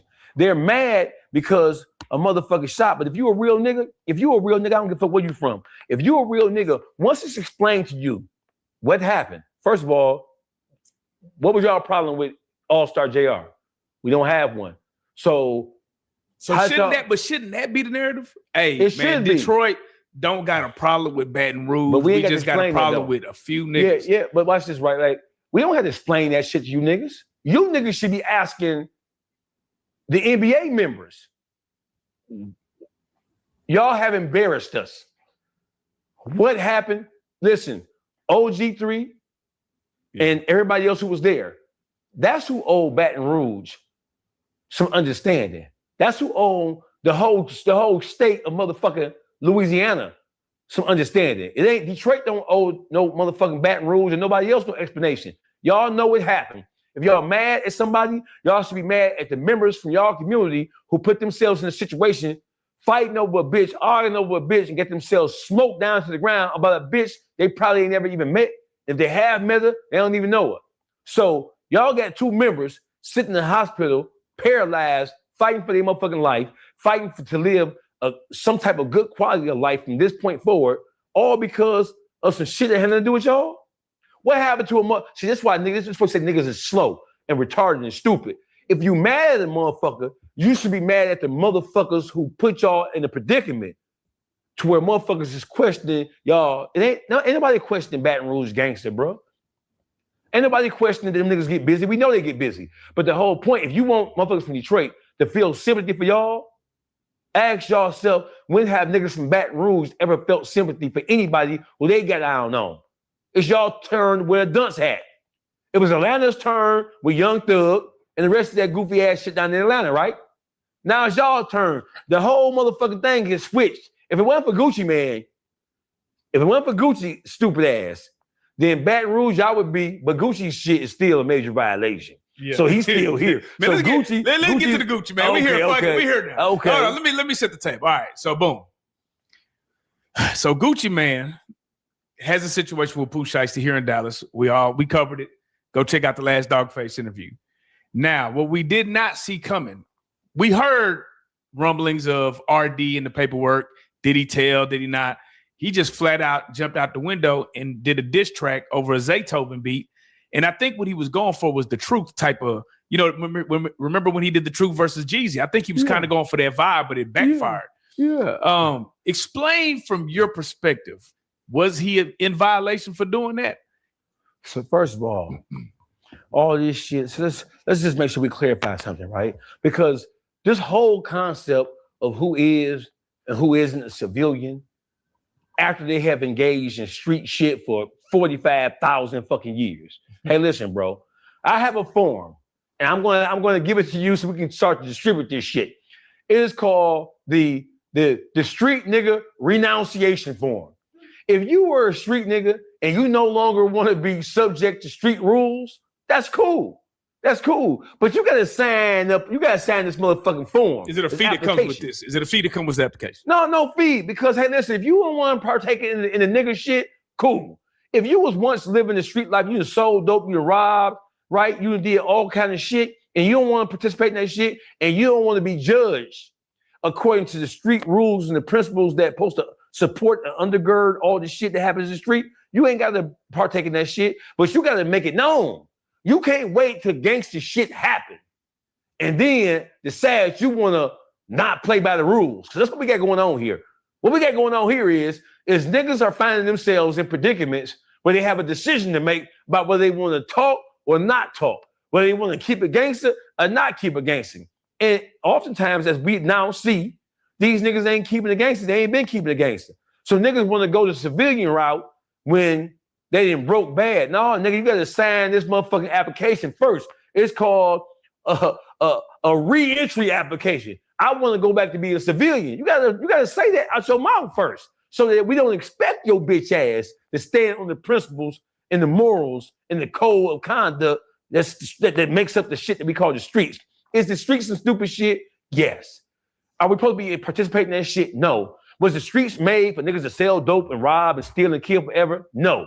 But it is what it is what it is. And you can't wait until it's your turn and then you decide to be a bitch about it and then turn around and claim that civilian shit. Gucci Mane can never be a civilian. You know why? Because he been hollering about smoking on Pookie Low. Listen, niggas criticize Chicago for putting niggas in op packs and smoking them. But if you think about it, Gucci Mane was like the first motherfucker in the history of hip hop that really talk about smoking on Pookie Low and putting his ops in packs and smoking them. Yeah. He can never be a civilian because he built his whole career off of all the gangster. He didn't build his career off lyricism. Don't no nigga in their right mind listen to Gucci Mane for no lyrical motherfucking acrobatics. Niggas listen to Gucci for thugging on wax. He can never be, listen, he just did the verses 2-3 years ago. And the first thing he said to Jeezy for the show even got started is, yeah, go dig your man up. So if you're gonna talk like that, you could never claim to be no motherfucking civilian. Now, I don't want to hear that he an executive shit because he knew what he was dealing with when he signed them young wild ass niggas. But let me ask you this. Okay, I was gonna say because they did say he cooperated, quote unquote, right? Yeah, no. There would be no case if it wasn't for his statements. But could some of that be, hey man, I can't just let you hold me out of this contract and I'm not finna testify on the stand or no shit like that. Like, is it any way out of this? Like I'm just trying to see it from Gucci's perspective. Like, if you was in that scenario and that shit happened to you, how do you play it when you ain't finna let $50 million walk out the building? Is he supposed to crash out? No. Is he supposed to go get a squad of motherfuckers and come back to Dallas or go to Memphis and start shooting and killing motherfuckers? No. Based on what he's been through, he'd be idiotic to do some shit like that. That shit would be the slowest. That shit would be more slower than the shit that Pooh Shiesty Big 30 RQs are doing, right? That shit would be more slower than that. But at the same time, he's supposed to get with his lawyer and get with his people and strategize what he's supposed to do. He didn't even wait. We now know that he provided statements right off the bail. It wasn't like he had a decision to make and made the decision 2-3 weeks later. He made the decision that day and the next day to fully cooperate. And when he was doing it, you don't think that he felt some type of way his own heart? You don't think that he knew or felt like a hoe when he was cooperating? You don't think he felt like a hoe? As tough as he has been in the media, as tough as he's been on these motherfucking rap records, you don't think when he was in that motherfucking interrogation room, because he was in the interrogation room, I can't wait to hear that motherfucking interrogation room tape. But see, but don't you like that he owned it? Nigga, he jumped out the window and there, nigga. Owned it. Listen. That nigga owned it. Hey, listen. Never before in the history, in the annals of hip hop, have a motherfucker broke bad like that and then decided to go make a rap record acknowledging. I'm a double down on snitch. And then he did it on the Zaytoven beat. On the Zaytoven? On the Zay beat. I want to know what was Zaytoven doing because you know he engineered that session. No, I heard that it was on they lying. Them niggas lying. That nigga lying. Zay ain't gave that nigga no motherfucking beat pack. He just chose. Gucci Mane don't go through beat packs, bro. Yo, they telling the motherfucker lie. You know they lying? They lying because they don't want to be attached to the overall song creation process. Zaytoven ain't sent that nigga no beat pack. Okay, but here's the thing, bro. I think we gotta start keeping it real about a little bit of shit. Yeah, let's do it. Niggas that snitch, that ain't the end of the world at this point. It's not. Hell no. Niggas is like, hey, this is still my partner, bro. you could tell that's what's going on, and it's probably been going on. So Zaytoven is a man of God. He don't give a damn about snitching. He probably, you know what I'm saying? He's probably on the side of calling the police. Hey, but listen. So why would it hurt his legacy if he's already a civilian? Well, it doesn't hurt Zay's legacy because nobody expects Zay to be anything other than Zay. Right. I've met Zay a million times. So he is exactly what he purports himself to be. Right. He's a motherfucker who stay out of all that gangster shit. But the whole point is, the historical nature is that arguably Gucci Mane made his legend on Zay beats. Right. Why would you put him in a predicament? You know you finna do some shit that's historically wrong. You know, this song here is bigger than So Icy. The impact of this motherfucker Crash Dummies is bigger than So Icy because what it means to the world of hip hop, what it means to the culture. It's a culture shift. Right. Because he did own it. You got to be able to appreciate that. He ain't saying he ain't do it. He ain't arguing with a nigga. You ain't got to argue about it. I did it, and I did it because hey, I'm wearing my professional hat right now. Right. Now he owned it. So for that, I have to, because he ain't trying to lie about it. You hear me? Yeah. When it first happened, they tried to cover it up by putting up that motherfucking thing and him holding that little shit. You know what I'm saying? Trying like it wasn't gonna happen. And that's how we thought that he was gonna keep it G. Ain't none of this shit that he did is G though. Right? So it just is what it is. His legacy, I think his legacy has already taken a beating because of the relationship that he has with his wife, how she playing him. Gucci Mane is a clone, bro. That's not the same Gucci that we know from 20 years ago. Gucci Mane he's on psychotropic medication, and his wife is using him and maneuver. She didn't put that voodoo pussy on him. That's what didn't happen. This ain't the same Gucci Mane. So it's a combination of psychotropic medication and a bitch from the islands who know voodoo. She done voodoo that man. But here's what I don't understand, Dogface, bro. If I've been a real nigga for 44 years, bro, I can't be a fake nigga for one. I can't just do some flower. I can't do one flower shit at 45. Hey, listen. I gotta be a real nigga too. You gotta be a real nigga to the day you motherfucking die. There has to be a reasonable, and listen, if you do something that appears to go against the code of the street, and listen, you don't want to be judged by the same code that you judge somebody else by. Listen, bro. So listen. Oh, y'all being immature. Y'all not looking at the bigger picture. He's an executive. He didn't go there for that. He went there to handle business. Hey, listen. But you can bet your ass, if it was somebody else, raise your hand. If you think, if that happened to somebody else, and that somebody else would have did, if Jeezy that would have happened to Jeezy, and Jeezy would have got robbed and stripped and beat like that, what do you think Gucci Mane would have said about it? What kind of tweets would have went out about that? So the hypocritical thing is not how people looking at it. The hypocritical thing is that you built your entire career off of thugging, off of destruction, off of trolling. The first rap troll, that nigga was the first rap troll from down south. He trolled the fuck out of everybody who went against the code of the street. So you can't be mad when a motherfucker holds you to the same standard that you once supported all the way up until it wasn't advantageous to you. You can't be mad about that. That ain't how that go. What's good for the goose is good for the gander. And the pot can't call the kettle black. If it was Jeezy got caught down like that, do you think that Gucci Mane wouldn't have tweeted, subtweeted, or Instagrammed something about how, he been a bitch ass nigga the whole time? I'm not surprised that Gucci broke bad. You know why? Because he broke bad when that shit happened with the Pookie Loke shit.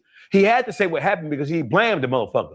But outside of him blaming Pookie Loke for the so-called robbery thing, don't forget it was Gucci Mane who pointed the finger at Jeezy and said that Jeezy had the motive. But that's my point. He did this in the truth. So I don't understand why niggas is acting like it's different. This is the part of the game. It's not different. For people who really understand what's going on in the world of hip hop, right? Yeah. Listen, real men don't look up to no motherfucking rapper about nothing. Real men, motherfuckers who are of psychological substance and intelligence, nobody don't look up to this shit.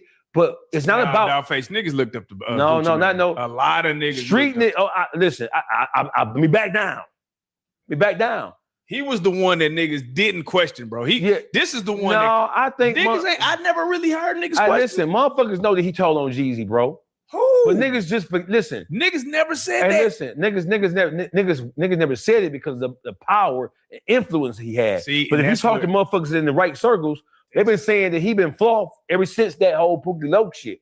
You know what I'm saying? It's just that sometimes a motherfucker star, the star of who a person is, the perception of who a motherfucker is, it overshadows flawed shit that he does or that they do. Yeah. So that is true. Man. So the whole thing is like, man, ain't nobody glorifying that shit. But at the same time, you glorified it. You stood on it and you used the same principles that you're being judged by right now to condemn other people. So you got to eat that shit. Man, come on. Hey, Dogface, real quick, bro.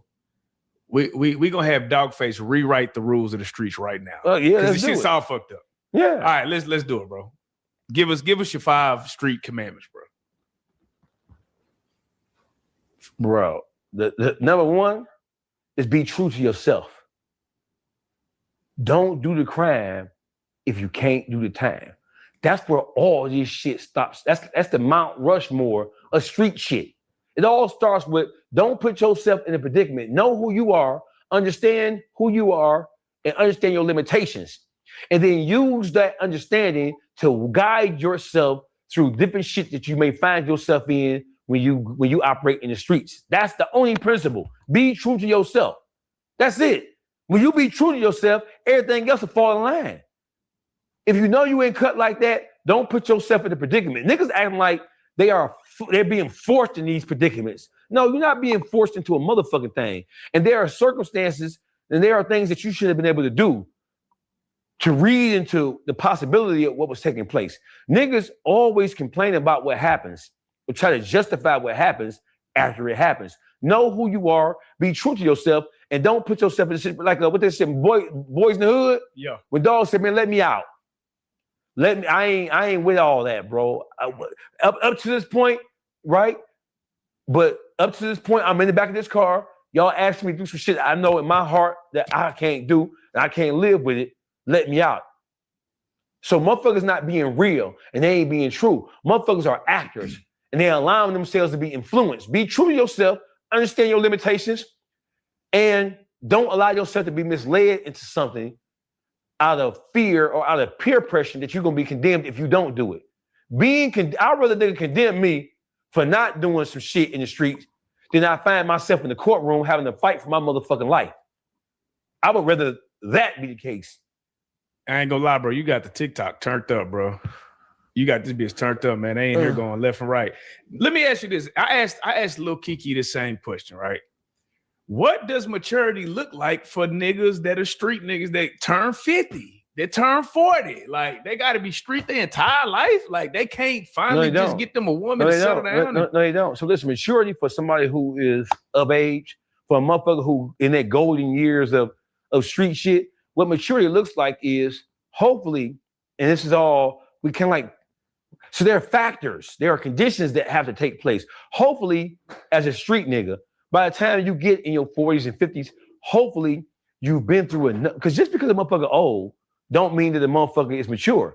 The biggest mistake that niggas can make when you judging all this shit is by assuming, oh, you 50, you gotta know better. No, hence the term old fool. There ain't no fool like an old fool. There's plenty of motherfuckers who have made it to their 30s, 40s, and 50s who stupid as a motherfucker, dumb as a box of rocks. And they got to be that way, not because they're OGs. They got to be that way because they done ratted, cowarded their way to be in that age. They done told on niggas, they did whole shit for 30, 40. It's plenty of niggas. Listen, it's more niggas in the hood than have been some coward hoe ass niggas that made it to be 40, 50 years old than there are niggas who've been on some stand-up gangster shit.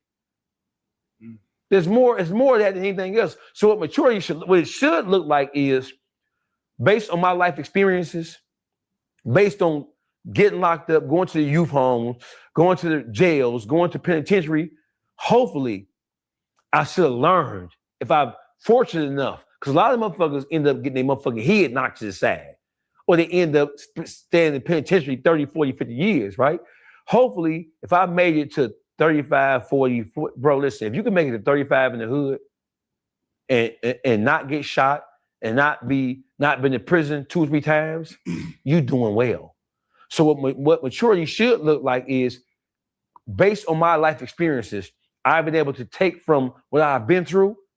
I've been able to take from the things that I've been subjected to, and I've been able to look at that and then formulate a different course of action for my life because I understand, because I lived through it. I understand that shit is not it. And I've given up enough of my life. Like when it comes to me, I've given half my life to the penitentiary, jails, and youth homes. I've given half of my life. I just passed the point to where I've been free more than I've been incarcerated in my life. I spent 17 years in the penitentiary, straight, right? I spent 5 or 6 years in the motherfucking youth home. I started getting locked up at 12 years old. So from 12 to motherfucking 19, I think I was locked up 6.5, 7 years. So you add, let's say 6 years, 12 to 19, that's 7 years, 5.5, 6 years that I spent in the youth home. So let's say 5 years plus motherfucking 17 years. Not even including county jail time. That's half my motherfucking life. So now I look back at all the shit I went through and I try to make wiser decisions that I made when I was younger. I'm fortunate enough to still be living to be able to talk about it, be able to laugh about it. So when I move throughout my life, there's a lot of shit that I want to do, but I understand that I'm not willing or I don't want to accept the consequences of me doing certain shit. When you look at me, it looks like the dog face just fly out the handle. We've been having a million conversations since me and you known each other. I've talked to you when I've talked to my motherfucking brothers about different shit and about how to move and how to carry shit. And it's not because I didn't know, but it's just as we got to know each other, you really want to know what you thinking in your mind, right? Right. Listen, bro, when you get to this age, right, you're supposed to know better. Right. Niggas are getting to be a ripe old age and are not learning their motherfucking lesson. They ignoring everything because they still trying to fit in.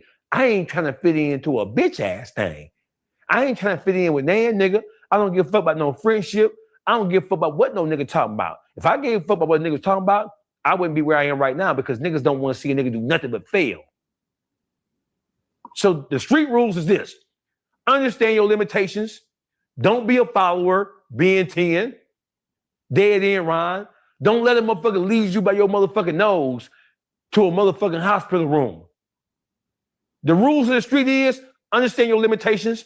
Be true to your motherfucking self, right? Yeah. And don't be easily misled. Okay. Those three things, you do them three things, you can avoid all the shit that can possibly negatively affect you or your people. Now, I ain't gonna lie, the last interview that we did, man, you had the nurses big mad. I'm talking about you can't tell the difference between a nurse, a black nurse, and a stripper. Mm-hmm. Do you still stand by that? I do. Why do you still stand by that? I'm just curious. I wouldn't have said it. So listen, I don't just fly out the handle and just say shit just for shock value, bro. Right. Listen, when you from LA to Maine, from San Diego to Delaware, right? In the hood, what do most of the strippers say they in school for? It ain't IT. RN. It ain't IT. Yeah. It ain't information technology, motherfucker. Right. Most of the motherfuckers, listen, Players Club. What was Diamond in school for? Be a doctor, shit. Nursing. Right. So listen. They laughing in the chat. Hey, listen, nursing. So listen, am I saying that black women who are nurses are whores? Yes. What? Yeah, there's some whores. You know there's some whores. There's some hot pussy hoes, right? Listen, there's a large segment of black nurses who pay for their nursing school by slanging that pussy and slanging around the motherfucking circle doing a pirouette on the goddamn pole. So what the black nurses didn't consider, and I saw the one sister who kind of like made the bitch go viral when she posted this shit, in her comments, it wasn't all just negative anti-dog face shit. Some of the motherfucking women said, hey, listen, there's a culture inside of Black America, inside of the culture, where a lot of these girls who went on to become nurses, they got the money from the strip clubs. It's a known fact. I don't give a fuck. You are from here. I'm from there. Ask any motherfucker. Most of those chicks, either they ain't going to nursing school, they say they is. So a large segment of black nurses, and nurses period, they come off the motherfucking pole. So they still have stripper mentalities. They still move and operate like strippers. Them hoes got tattoos on their neck, tattoos on their ass, fake titties, all this old shit. Listen, most of them motherfucking strippers, look at they motherfucking, them hoes that had every motherfucking surgery that a reasonable person would recommend against the motherfucker doing. They want to be sexy. Am I blaming them? No. I ain't blaming them. It is what it is. But most of them have stripper mentalities, bro. Most of them look like, operate, act like strippers. Period. As simple as that. And that's because a large portion or a large segment of the nursing society, black, white, green, and blue. I'll give them that. It ain't just black nurses. I'm saying black nurses because I'm fucking black. So in the black community, right, most of the nurses in Detroit got some bad bitches now who got a motherfucking stethoscope hanging around their motherfucking neck. Right? So I ain't just gonna come at Detroit. But a lot of them chicks come out the strip club, bro. Ask anybody. So that's why you see most of them putting their ass in the motherfucking screen before they put their mind in the screen. Most of the nurses, when you look at their Instagrams, like I said, them hoes got their ass tooted towards the goddamn camera. They some whores. Now you an educated hoe, but you a hoe nonetheless. Now see, the problem is that nigga they trying to remove the hoe from their title. You a RN, you a LPN, you a whatever nurse, but you hoe go first because you was a hoe before you ever became that. Not all. This is what I want you to do. I want you to rank the top 5 most hittable jobs that women work at. Top 5 most hittable jobs. Okay, Chrysler bitches. Bitches who work for Chrysler, the car plant, oh, they going. Listen, so I'm saying Chrysler because I'm from Detroit. Yeah. But bitches who work in plants, I don't give a fuck what plant. They can work, I don't give a fuck where they work at. Any bitch that work in a plant or a plant style warehouse type shit, them hoes be having plant husbands and they had a little slow ass nigga at home who listen, a bitch who work in a factory, that bitch is number 1 on the hit parade. Number 1. Number 2, man, listen, I know strippers who work in strip clubs who got better pussy management than hoes who work in plants. Hoes working plant, they going, and they some dyke hoes, and they gonna suck some pussy. If you want to go listen, people want the hoes. That's facts, nigga. There's a girl in here that said facts. God damn. If you want a bitch who will suck a dick and suck a pussy, 2, go to Chrysler. Go to Ford, GM, and Chrysler. Them hoes going. They going. Take your ass, they going. Any bitch working at a plant or a factory, them hoes going. You were working on a line with a nigga 10, 12 hours a day. You spend more time with him than you spend with your man. They going. And they popping that pussy. You want you a bitch who know how to suck some good pussy too? You want to have a good menage, a good threesome? Get you a couple of them plant hoes. They going. All right, that's number 1. That's Plant number bitches 1. is number 1. All right, that's number 1. Strippers is number 2. Strippers number 2. Number 2. Strippers number 2. They said Amazon. They said Amazon. Oh, Amazon plant. Amazon, that's a plant now. That's a plant. And the Amazon hoes, listen, the fulfillment centers is a plant. It's a plant. Same thing. Amazon hoes going. Listen, 95% of hoes work for Amazon, come out the strip club. So now hoes, because you don't need no specialty training. You ain't got to go to school and act like you want to be no nurse. You can go from the strip club to driving an Amazon truck or working in an Amazon fulfillment center. Amazon, them hoes in there. Ooh, them hot pussy hoes now. Yeah, so I'm going to say, okay, we're going to reconfigure this shit. Yeah. I'm going to say a plant. Ford, GM, Chrysler, them hoes going. They gone. You ain't even got to even track. That pussy popping, right? That's number 1. Number 2, Amazon hoes. I'm going to get Amazon number 2. Number 3, strippers. Number 4, nurses. Because nurses, they work so hard. They lonely. They ain't got no good companionship. Them hoes going to pop that pussy. Number 5, female Uber drivers. It's in the chat. It's in the chat. Female Uber driver. Female Uber driver. Female Uber driver. Because listen, they can suck a little dick and and drop a nigga off. A female Uber driver, nigga, a female Uber driver, I'll come out of the airport, a hold it like this here. Look how bitch look at me. No, bitch, I'm straight, bitch. I'm straight, bitch. Cause you been driving Uber all day. You just suck 25 dicks, bitch. Oh, I'm straight, bitch.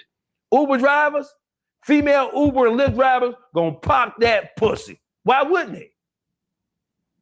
All right. Honorable mention in the chat. They said real estate, military. Oh, military hoe. Hey, listen, military bitches. God, post office. Ooh, they going in. Hold hey, on. listen, UPS. Whoa. UPS post hoes. UPS, all that shit the same. Mail lady. They said Walmart. Definitely Walmart. Hey, listen, what them hoes so broke. A Walmart hoe worse than a stripper bitch. Walmart is at the bottom of the motherfucking barrel when it comes to whores. Them the hoes nobody don't want. Waffle House. Bro, them hoes, hey, listen, them hoes on Waffle House, them is crystal meth heads. If you fucking a Waffle House, bitch, you better go get yourself checked out. Hey, they said taxes. Who? Taxes. Taxes? The girls that do the taxes. I don't know about that, because I'm telling you, listen, so they ain't gonna sell no, they gonna sell some pussy now, but from January to April, they ain't gotta sell no pussy, because they got their clientele coming in. But when they get tight towards October, November, that tax money rain out they saved up, they'll pop that pussy. Pop that pussy. Oh, they said life insurance. Nah, life insurance. They said ask him about the brown females, bro. I don't know what they mean. What they mean? The brown females? You know what are you talking about? Mm-mm. Okay, he said church girls. Church girls, they span the horizon of professional occupation. Right. You know what I'm saying? Don't forget, we from black people, by and large, we all spooked up churchified ass niggas. Oh, nigga. So a church bitch, listen, a church whore, Amazon, church whore, stripper, church whore, plant worker, church whore, church bitches who be hollering at Jesus shit. Them the best dick suckers in the world. It ain't nothing like a bitch who praising Jesus and suck a good dick at the same time. At least you know you're going to heaven. You going to hell with dick in your mouth. That bitch going to hell with dick in their mouth. Now, the nigga said, man, you forgot the correctional officers. COs, female COs. You know what? Listen, that's a specialty. That don't fit within the scope of just regular professions. That's a specialty. It's kind of like putting strawberries on your waffle, right? They ain't just the same shit. You know what I'm saying? You know that bitches who work in jails and prisons, you know they some whores. That just correctional officer going. I gotta ask you this. Finesse 2 times said this. He said this online. I don't know when he said it. He said, women don't like no good nigga. They want a nigga like me. They want to talk crazy. They want the rough shit. They want a bad boy. They want a bad boy. If you were to give a percentage of like how many women percentage wise want the rough nigga versus the square nigga, what percentage would you say? I would say 90%. 90%. Yeah, hey, because do y'all agree with that in the chat? 90%. 90%. What y'all think? Let me tell you why. Here's why. Because women, their nature is to, whether sometimes their nature can be fucked up, but women, the nature of a woman is that they want a strong, assertive, aggressive motherfucker. But in the black community, because things are so fucked up, they mistake over aggressiveness with being a man, right? Right. Motherfuckers be over aggressive and have no other attribute of what a man is supposed to have. They're not caretakers. They ain't providers. Niggas just be aggressive, right? So a woman wants something that's gonna challenge them. They want to be able to look at their man, know he'll bite there. I'll bite you, bitch. Bitch, I'll bite you, bitch. What the fuck is you talking about, bitch? I'll choke you, bitch. The fuck is you talking about, bitch? I'll choke you, bitch. I'll spit in your mouth, bitch. I don't know, bitch, want no soft ass, Peter roll ass nigga. If a bitch can roll you up like a fruit roll up, she don't want you. She want a nigga gonna grab her by the neck and put a finger in the ass. Come here, bitch. A bitch want a nigga who gonna stick his finger in the ass and then lick it. That's what a bitch want. That's what a bitch want. See, cause listen, don't no bitch respect no nigga who she can talk to any kind of way, even if he ain't doing everything he supposed to be doing. Don't no bitch respect that. You hear me? You know how many bum ass niggas who got bitches who doing everything. No, don't no bitch respect that. They don't respect that. Bro, so I'm saying 90%. But okay, this brings me back to our conversation we had about tricking, right? Mm-hmm. And we was on the phone with a stripper. It was offline. I wish we would have recorded this shit. It was an epic ass conversation. It was. And the stripper basically said she don't respect no nigga that trick. Mm-hmm. Then I asked her, well, what nigga don't trick in your eyes? And she said, in her eyes, every nigga's a trick. So that kind of threw me off. So I was like, so that does that mean you respect no man? You don't remember that shit? Yeah, I remember that. That shit threw me off. I was like, what? So listen. So now we talked about the dynamic between black men and black women nowadays. The dynamic between black men and black women is so destructive. It is so skewed. It is so, bro, listen. I said before that black men and black women don't really love each other anymore, like from a natural standpoint.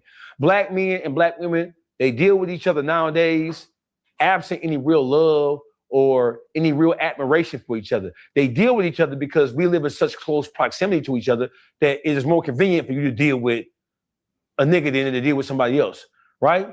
But black men and black women, they don't respect each other. They don't love each other anymore. So a lot of the relationships are all situational. They're all like financial transactions, right? You got bitches who ain't got nothing who will demand some money out of nigga, right? You got bitches who not productive, they're not educated, but they've been trained. Listen, absent any real education, absent any real motherfucking get up and go about yourself, you gotta, but the one thing that a bitch know nowadays is a nigga supposed to give them something.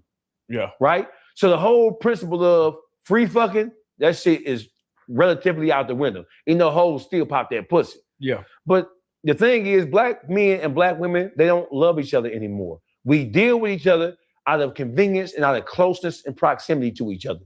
But as far as having any real respect for them, by and large, black men and black women, if you could meet a woman who's conscious, who's aware, who's educated, and understands how we got to where we are right now, you have something special. Because a lot of times, most of these bitches just operating like it's a transaction. But see, but this is what I don't understand. Like, most men can go find a solid black woman though. Like if they really tried, it ain't like, niggas just, it's like niggas just aim for the bullshit. They aim, they'll go get a woman. It's just like the woman they get the bad dude or the super popular nigga. The nigga might have 1,000 bitches. Sorry, he's lit. Yeah. You go get the girl that got 1,000 niggas in her DM and be mad that she's cheating or, you know, it just don't, the logic don't be so that's because you just said logic. Why are you trying to equate logic to the shit that you see going on? Well, I'm just saying, I don't think ain't no logic in this shit. Niggas just doing anything. It ain't no logic. Listen, motherfuckers, human beings are just operating. They're just operating. Yeah. They're not minus any real intellect. They're not thinking about what they do. Listen, if just you know that, listen, a bitch should go have a baby by a nigga who got 5 or 6 babies by 5 or 6 different bitches. What is it that's attractive to you about him? A bitch should go have a baby by a nigga who sell dope, rob, steal, and kill. Where's the longevity in that? That's because these bitches have been trained and conditioned to look for a fast turnover and to get a quick buck. That's why I said the relationships are almost exclusively transitional. They all transactional, excuse me. It is what it is. Or do you think this? Because I seen, I ain't gonna lie, I seen I don't know, it was some women talk. Oh, it was Ari Lennox. And she was Ari Lennox. She was sitting, the singer. She's with J. Cole. Oh, and yeah. she was on Poor Minds, the two girls that are funny. And she was like, she never had an orgasm, right? Mm-hmm. And then they was talking about how it took them forever to have an orgasm. So I just be thinking maybe it's they find the one that take them to that point, and it's like, nigga, it's over with. So listen, that it is a well-known, well-established fact that most black women have never truly enjoyed a real orgasm, right? That is a fact. That's crazy. You know why? Because especially in this generation, because these niggas only think about themselves, right? They ain't thinking about, see, when I was raised, the niggas who raised me, right? And then I always dealt with older females. So older females groomed me and trained me to kind of like, a young bitch ain't nothing coming with me. A young bitch, I make a young bitch walk to the moon. I make a young bitch walk to the moon. When I put this dick on her, right? She is on. It's a wrap. Let me tell you, here's the problem. Most young motherfuckers, here's the problem. It's physical. Most young niggas nowadays, they don't have the physicality to be able to get no bitch together, right? Bitches be jumping on niggas. In order for most of these bitches to come, they got to rad and rub up against the nigga, right? These bitches be rubbing up against the nigga like two bitches pussy bumping to get off. These niggas, they smoke weed all day. They drink alcohol. A nigga be 21, got a belly hanging over their motherfucking pants. You ain't laying no dick down like that. You hear me? These niggas just get on the bitch, rabbit fucking bitch, and they be Drew. And you wonder why a bitch be cheating. You ain't satisfying them.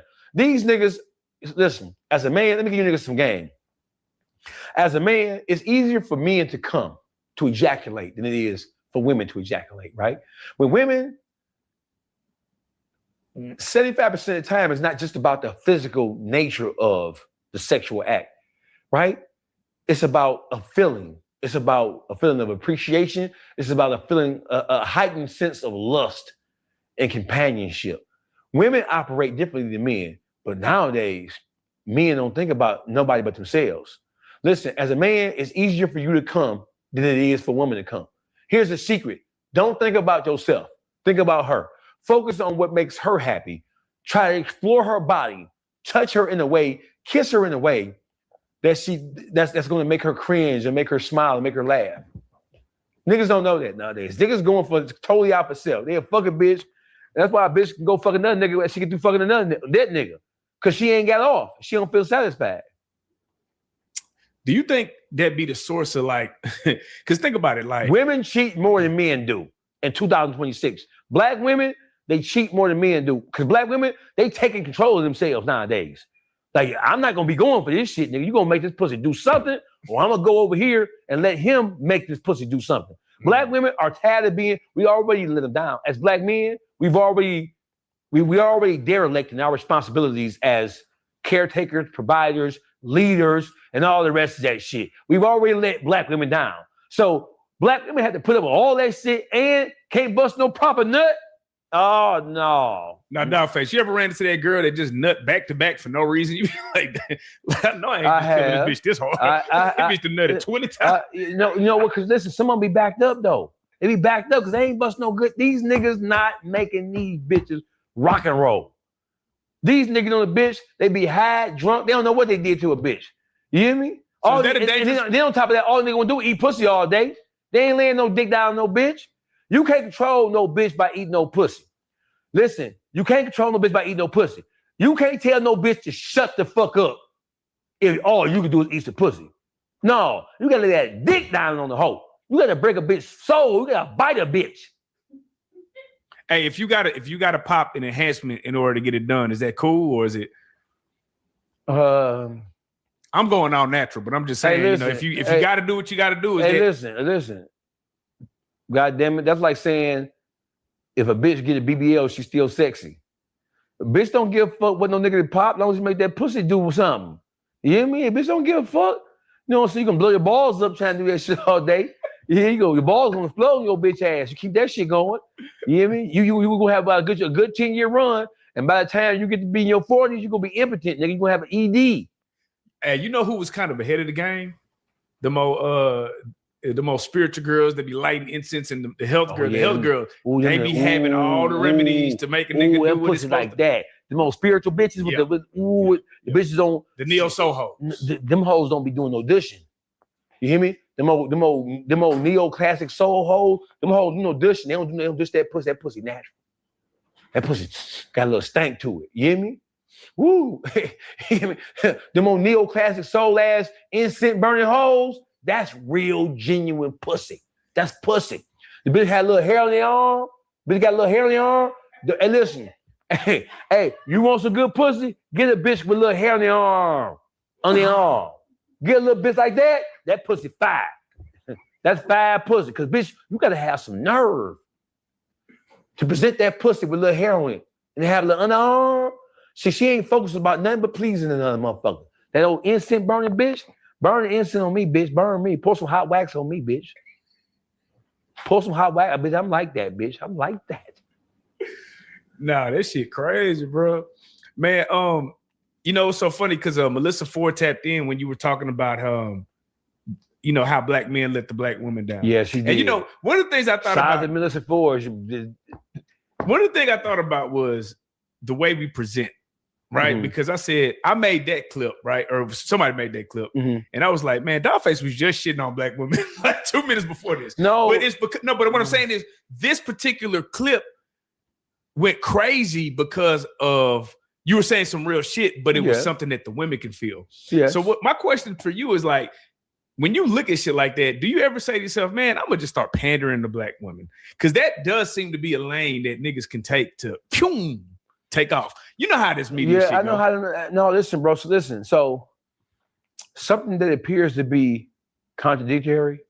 Something that appears. So something can be in the world we're living in now. You know how when you first start doing mathematics, they say when you first learn how to divide with decimals. Yeah. They say there's no remainders. Yeah. How you know the answer ain't right is that you have a remainder. But it's not until you get to the higher forms of mathematics that you understand that in some cases, there are remainders, right? So things that appear to be opposite can be true. Things that appear to be contradictory can be true. And so we live in a fluid situation. In the black environment, the black community, black men, black women, everything is fluid about our life, about our lifestyles. So I'm not pandering or trying to cater to anybody. Right. What I said about the black nurses being some hoes, that's true for that particular segment, for the most part, not all of them. And please, I know I'm getting old. Don't try to fuck over me when I go to the hospital. I get it. I understand. But at the same time, it is absolutely true that black men are derelict and negligent in their responsibilities of being leaders in the black community. Black men, you can't cry about a motherfucking thing going on in the black. You can't cry about the YNs. You can't cry about women's behavior. You can't cry about none of that shit because it all starts with the man. Period. Simple as that. Our community can only repair itself if the men who are supposed to be the natural providers and caretakers and protectors step up and be the men. Women will have to acquiesce. They'll have to bow down if they in the presence of a real man. Like even right now, in the presence of a real nigga, of a real man, you don't have a bitch doing all that old loud mouth and goofy ass shit. And she'll check herself because she don't want to lose that nigga. Because a real nigga is few and far in between. So a bitch who got some sense, even if she a little rough around the edges, she will check herself. She will dial herself down for the right nigga. Man. For you, right? When you see the stage of, you know, and this is where we get to our political bag, right? Mm-hmm. Because, you know, we do bring you up here to talk politics, right? I got you. You know, they're saying that Trump is trying to, he kind of like pulled the Uno reverse with the blockage of the Strait of Hormuz. Yes, he did. Can you break down now what's going on in the world? Because, you know, we like to bring you back every couple of weeks. It seems like there's a lot going on in the world. What's going on with Iran versus USA right now? So it is not Iran versus the United States of America. It is the state of overall humanity. It is, we are in a fight, we're in a wrestle for global control. So they've been playing around for the last 30, 40 years, 50 years since the end of the Cold War. We've been playing around, right? People always have to look at China and Russia as the bad guys, right? We didn't really understand what was going on in Venezuela. We didn't really understand what was going on. We all looked at American dominance, and outside of Saudi Arabia, outside of the Dubai or the UAE, we didn't really look at the Islamic world as a threat. But the Islamic world has been waiting for this day. Iran is not Kuwait. Iran is not Dubai. Iran is the quintessential example of the strength of the Islamic empire.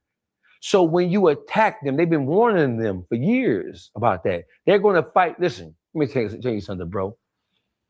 You can't shoot no missile from a boat or from a rocket launcher. You try to destroy them because the terrain, just like the terrain of Afghanistan, you have to put boots on the ground to go over there and change anything. And America doesn't have the stomach to lose lives for the state of Israel. They don't have the stomach for that because we know that we've been pushed and prodded into this world, into this war. It's not even a war, it's a conflict because Congress hasn't even designated it as a war. So it's not a war. Just like Vietnam wasn't a war, it is a conflict, right? Right. And so what's happening is that there have been massive miscalculations on the Iranian front, and the general public, Americans don't understand the dynamic of the world. And that's why it is so easy for politicians and people in power and control to manipulate us or to represent a position or a point that the world overthinks that the general population in this country supports. America doesn't support a war in any shape, form, or fashion. Donald Trump, he campaigned on getting out of motherfuckers' business. He campaigned on pulling us out of world conflict and letting the world just fend for itself. Now he's doing the opposite. This whole thing with the Strait of Hormuz, this whole thing is about finance. It's about money. It's about dominance. It's about control. It's finance. It has nothing to do with regime change. They're only trying to institute regime change because they're trying to control money. They're trying to control the world oil supply. It's as simple as that. The general American citizen, first of all, let me just tell you this. Let me just help you this. Let me give you some insight. So listen, the general American citizen is a bitch ass, coward ass nigga, right? That's a 100% fact. Let me tell you how we know you're some soft ass niggas. Watch this. Listen, man. If you're not from down south, right? Motherfuckers don't even want to kill the food they eat no more, right? If a motherfucker had to kill a cow or kill a chicken, they don't even want to eat it. You hear me? Niggas can't even stomach seeing animals get slaughtered, but they can eat the same food, but they don't want to see it happening. That's how soft Americans is.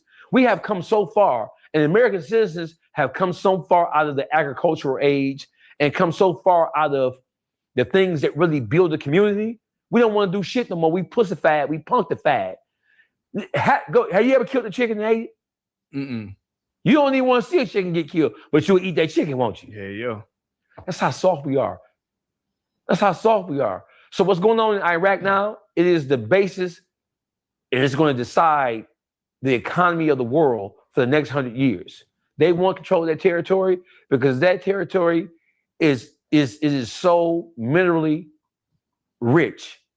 He who controls what happens in the Arabian Peninsula controls the world economic food supply. Economic chain. He who controls what happens in the Arabian Peninsula controls everything that it takes to build industry. It's not just about oil. Well, it's just about oil. What about it? Listen, everything that we have, everything that we enjoy, right? All the things that we take for granted, all of the accesses that we have in life, all those things are built off of the basis of oil. All the machinery that is used to build all the things that we consider creature comforts, all that comes from oil. And we don't have it as a country. So all the actions that we see taking place in Iran now, this country is going to lose a lot of lives trying to take that land from them people, because them people, they are the strongest amongst the Muslims. They are the most stubborn. They are the most violent. They are the most aggressive. You can't go over there and punk them. You can't shoot missiles over there and cause them to change how they feel and what they think. And that's why the United States government and the CIA, the FBI, Congress, the Senate, they've been doing shit that the general American public don't know nothing about for 50, 60 years. They've been trying to overthrow all the shahs of Iran. They've been trying to overthrow the Ayatollah, from going back to Ayatollah Khomeini. They've been trying to overthrow, because if they're able to take control of what's happening in Iran, you change the whole dynamic of what happens with the world of Islam, and they're not going to buy that. You're dealing with the strongest, amongst the strongest of people who are Muslim, and they would rather die to give you any semblance of control over their destiny. So how do you think this is going to play out? How much longer do you think we're going to be in war? Oh, America going to back down if they back down. They're not backing down. They're not going to capitulate. They're not going to bow down. So what's going to happen is the American government, they're going to launch a motherfucking promo campaign to try to, before they give up, they're going to campaign. They're going to make it look like or make it appear as if they got what they wanted. But Iran is going to make sure the world knows that they didn't get what they want. So there's a conflict. So they're going to have to put boots on the ground. They already instituted the draft. As of 2026, between the ages of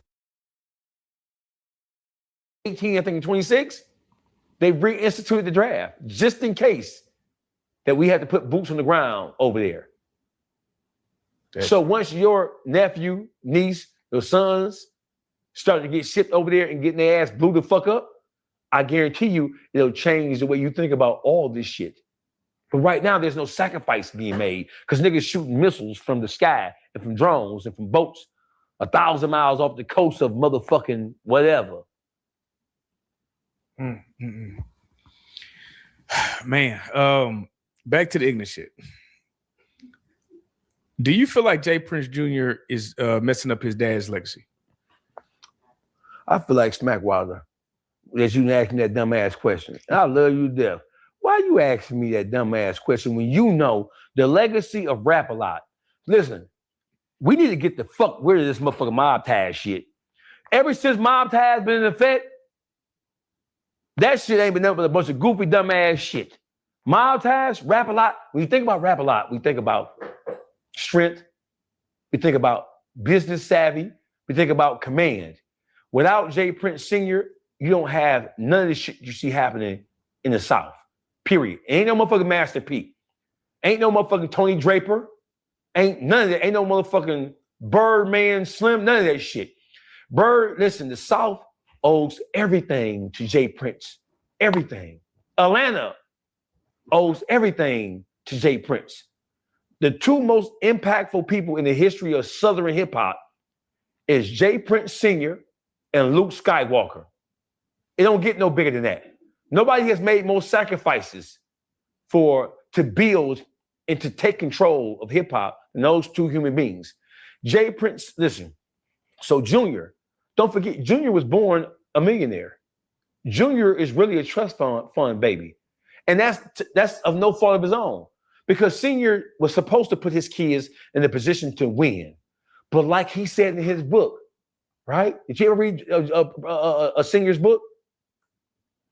Yeah, a little bit. I didn't read it all. Listen, but it was one of the things good, that he said. I'm gonna answer your question with this. Don't think I forgot it. Yeah. One of the things that Senior said in his book, The Art, we just gonna call it The Art, right?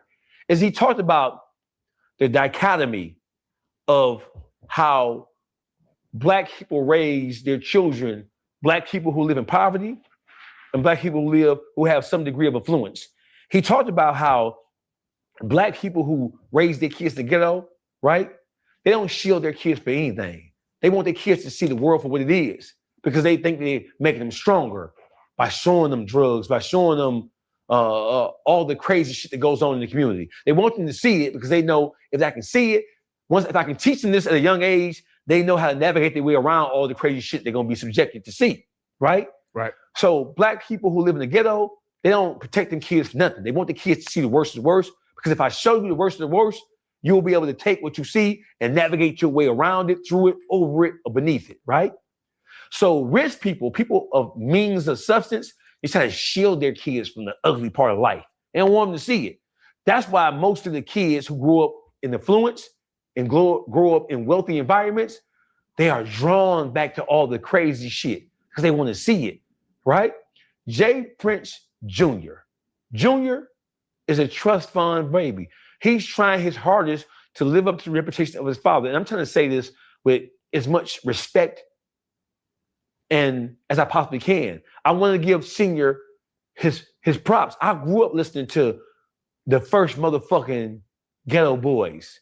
This is my hip hop playlist, my hip hop legendary, the golden era of hip hop, right? Mm-hmm. I was more drawn towards the Ghetto Boys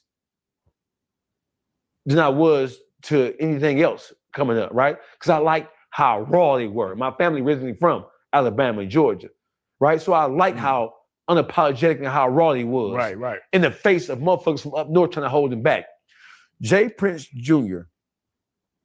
is single-handedly tarnishing the reputation and tarnishing the image and tarnishing the legacy of everything that his father built because he's trying to be something that he is not. You're not a gangster. You grew up, you went to private school, you were born a millionaire. He probably came home from the hospital in a fucking Rolls Royce, right? Mm-hmm. So when you look at who he is and the level of education that he really has, because he's no dummy. He's a super educated motherfucker. When you look at the position he finds himself in, he finds himself in positions that even niggas who grew up in the most destitute set of circumstances don't find themselves in that position. And it's because he really green when it comes to the street. He doing shit by trial and error, bro. He doing shit by trial. Jay Prince Jr. is doing shit that niggas who were born and raised in poverty know better than to do. Because he's trying to be his old man, right? But he's going about it all the wrong way. That respect shit, he doesn't really understand respect. He's saying it's like a talking point for him, like a politician now. Junior is a politician. He knows all the right things to say. But when he's put in a situation to where he has to live up to that shit, he has failed miserably every time. From the takeoff situation to the Duke the Jeweler situation, right? And now to this situation here, all epic fails. And there's been other smaller events that have taken place since Singleton gave him control of the reins. Now, can we control what our kids do? No. We raise them to the best of our motherfucking ability and we set them free and we hope they make us proud. So I'm not blaming him, but in a sense, I am blaming him because he made that man the face of all things Rap-A-Lot, of all things Mob Ties, and he was not ready. And he's proving that he's not ready by all the different things he finds himself in. Junior should be suspended. He should be suspended from all things Mob Ties, all things Rap-A-Lot.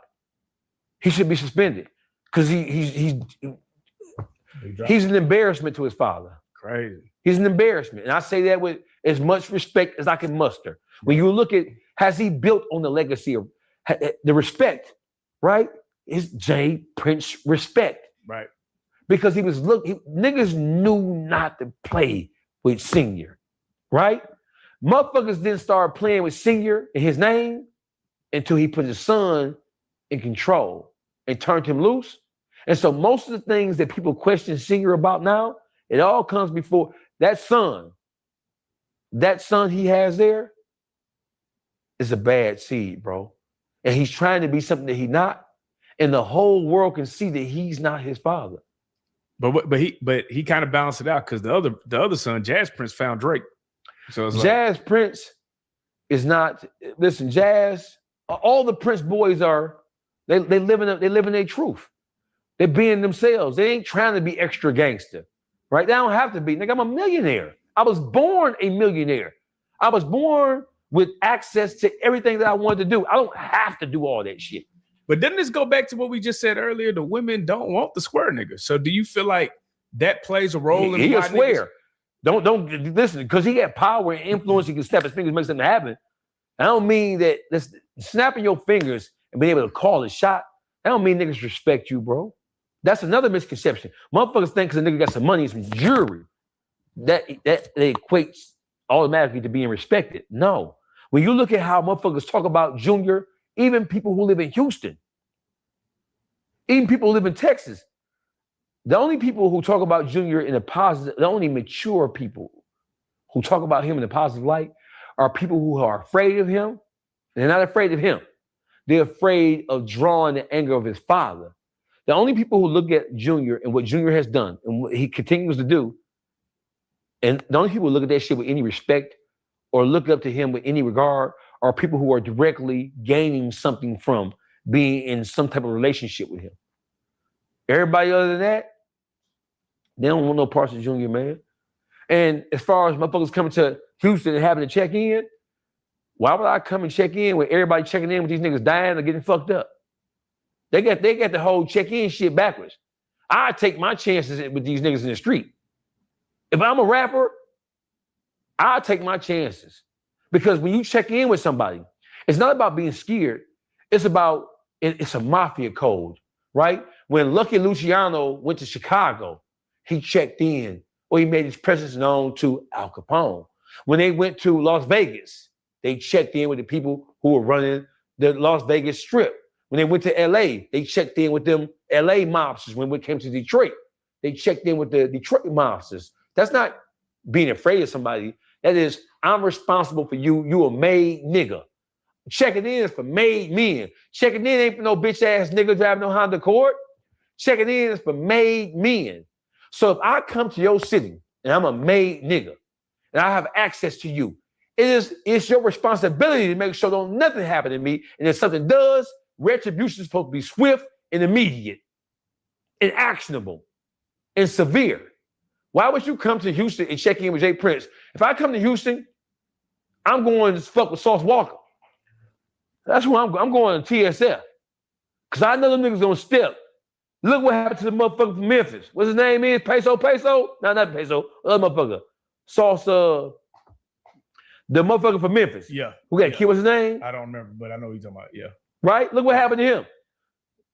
Oh, the aftermath of what happened to him and Sauce Walker getting shot? Yeah.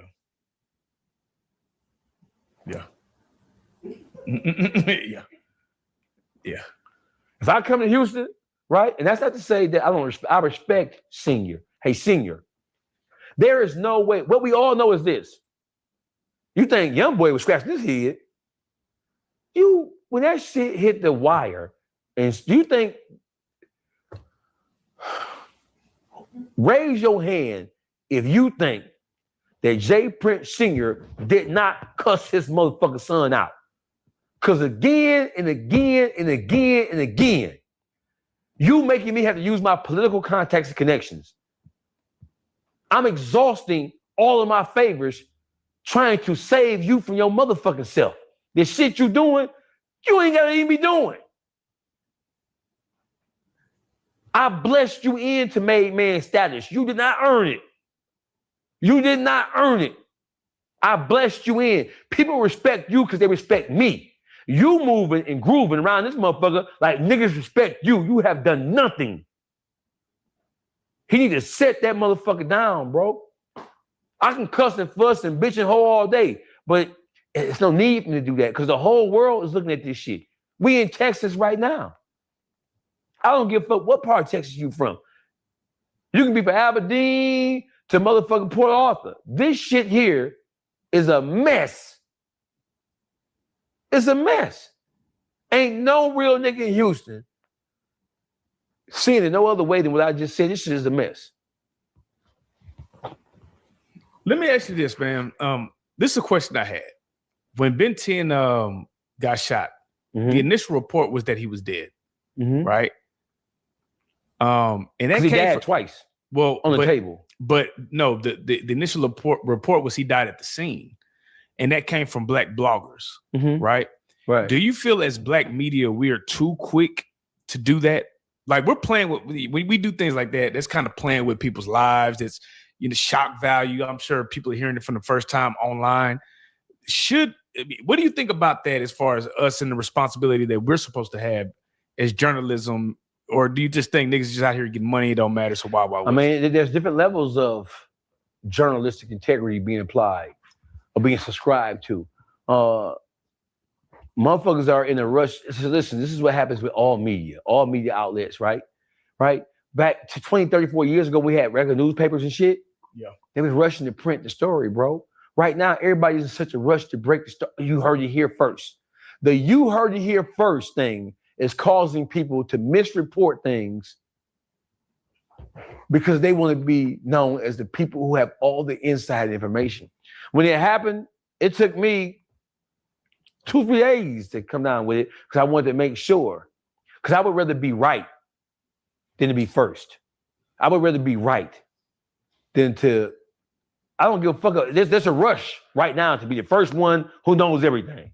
Right. Because that's supposed to be the thing that separates me from him. I knew it first. I have my tentacles in cities all across the goddamn country. I know it first. I seen it first. I got the phone call first. At this point, right, people are calling me with all kind of shit. They're texting me, they're DMing me with all kind of shit. I could easily jump out there and say I heard something first. The first person to know about what happened between Pooh Shiesty and Gucci Man was you. was CEO King Munchie. Yeah, King Munchie. Munchie, and we called you. We called me. Yeah, and it wasn't even an hour after. Yeah, y'all didn't want to break. And I told everybody, I said, bro, them niggas knew the story down to the T, and it actually played out exactly like y'all told me. Munchie is from Houston. I mean, it's from Memphis. He lives in Houston. Munchie called me and said, dog, your boy Gucci just got spanked. Allegedly. He said, man, we talked about it, man. Should we drop the story? And we said, no, we can't drop it for one reason. There's one reason why we didn't drop the story, because it hadn't even hit the wire yet. We ain't dropped the story for one reason only. Because Pooh Shiesty is on federal motherfucking paper. And if we start talking about it, we know that law enforcement, they're heavy on the internet. They're heavy on YouTube. They're heavy on social media. And so law enforcement nowadays, they got to even investigate. Now all you got to do is just sit back and let the story unfold on Instagram, and they're gonna tell it all. Dog, it's like we watching documentaries in real time now. Yeah, you're watching the documentary in real time. You ain't got to rewind shit because it's right there. All you got to do is press record. And crime is the number one motherfucking genre. So it's like... It always have been, though. Always has people been. Always listen, Jesse James, Billy the Kid, Babyface Nelson, you know what I'm saying? Bonnie and Clyde. Right. The great this country was founded on criminality, bro. You know what I'm saying? When you talk about a crime story, the ultimate crime story, if you like crime stories, study politics. Yeah. Yeah, for sure. If you like gangster shit, study politics. Study politics. It's all in there, bro. It's all in there. But let me ask you this, because now they coming out talking about Pooh Shiesty's dad is snitching, and it's like, oh, he been a snitch. See, and this is the part that snitches can operate in the hood, especially if you have money, power, influence, or if you're invited. So why don't they just keep it real and say that? Niggas always try to make it seem like you're a snitch, you're eradicated, you're this, you're but it's like we see that ain't that. That ain't real. Pooh Shiesty knows his daddy a rat. He knows his daddy been a rat. Queso, the one who in prison because daddy testified against him. Yeah. Queso knew his daddy been a rat. When you lay down with a flea, a dog, you get up with a flea. Right? It's simple as that. Niggas don't listen. The rats are the biggest gangsters because a nigga will shoot you, kill you, and tell on you. That's a hell of a defense, boy. No. The rats are the gangster. The rat is the new gangster. Rats are the rats in the hood are the biggest gangsters because they don't have no motherfucking limitations what they do. Nigga, I'm gonna try to shoot you and get out on you. If I can't shoot you, get out on you, I'm gonna call police and tell them that you tried to shoot me. Niggas and you gonna go to jail. Y'all niggas playing checkers, them niggas playing this is a dangerous game. 3D chess, nigga. Man, these niggas playing, they got this new Uno shit. Yeah, they got the Uno. Yeah, I know the one you draw 200. Hey, listen, they got 200. Yeah, you draw 200. Listen, the new Uno deck like this. Yeah. You can't even deal the cards. Yeah. The new Uno a bad motherfucker. New Uno got double reverse on that bitch. Yeah. Triple reverse. You listen. The biggest. Listen, I filled out I filled out me a re-entry form. I'm straight. You hear me? I'm a civilian. Leave me the fuck alone. I don't want no parts of this shit. A nigga will try to do something to you, and then when it don't work, they'll tell the police you did it. I'm out the game. I'm a civilian. Don't fuck with me. Man, you because again, you went to prison for this shit. You did what, 17 years? Yes, sir. When you look back, do you feel deceived? Do you feel cheated? I seen a nigga in prison said, man, I can't believe these niggas had us going to war against another nigga just because he wore a different color. I saw that too. I can't. He felt cheated out of his life. You feel what I'm saying? That's because that's a young man who didn't really have a genuine big homie, and he was guided and influenced by motherfuckers who lack vision themselves. That is the blind. Him being in prison. I saw a little guy with a little do-rag on, right? That's the blind leading the blind, right? Also, nigga, you in prison with a goddamn phone. You trying to make a point about a point while you in a prison cell with a motherfucking cell phone. That just, listen, these niggas, listen. Why don't niggas in prison have cell phones? Come on, you can at least give a nigga a cell phone. Listen, Come on, man. Bro, go let these niggas play solitaire. Listen, a niggas be in prison and making cell phone videos. They be on Instagram. Nigga be in prison on Instagram Live cooking up shit. Yeah, I just seen Making niggas shoot a music video on that bro, bitch. nigga, listen, and they put it out there without no care in the world. What you're doing here is you ain't telling fuck you because y'all stupid. That's why you're in prison to begin with, because you made a series of bad mistakes, right? But you telling on the prison guards, you telling on the nurses, you telling on whoever however the phones get you fronted off. That phone is for you to talk to your family, your kids, and to maintain family contact with your family. That phone is not for you to be on Instagram, nigga. Think about it. Niggas in prison going live on Instagram. Niggas said they be live on TikTok. Nigga on TikTok. They said, wake him up, OG. Nigga on TikTok. They said, wake him up, OG. Nigga on TikTok. Nigga, if you in prison and you, listen, if you want to make a ghost page and watch shit going on, right? All's well. But you in prison, you not supposed to be on motherfucking Instagram live. You ain't supposed to be making no videos that we know that came from the penitentiary. You ain't supposed to be doing that. And that just shows, first of all, how you gonna talk about niggas being stupid and slow when you being stupid and slow? You got access to a cell phone, you recording shit, and you going on Instagram live and uploading videos from the penitentiary cell, from your cell. That should tell you everything you need to know about how stupid these niggas is. Man, what's the most disappointing thing you done seen niggas do within the last couple years, bro? Most disappointing thing I've seen? Yeah, well, you was like, come on, gangster. I know I'm a student of history, politics, and religion. I'm not shocked by nothing because all this shit was written, right? Nigga, human beings, humanity spiraling out of control, that shit was ordained, it's written. We're speeding towards our own destruction by our own hand as a group of people. And black people, there's no people who are speeding towards their own death and destruction faster or more effectively than black people. People holler about racism. We don't need racism. You can get rid of all white people who don't like black people, and niggas are still been programmed to destroy each other. We don't need Donald Trump. We need Charlie Kirk. Whatever you think about them people, we don't need them because we now are genetically coded to destroy our own motherfucking selves in every way imaginable. We destroy ourselves in person. We destroy ourselves on social media. We destroy ourselves on the YouTube streets. We just pre-programmed to destroy ourselves.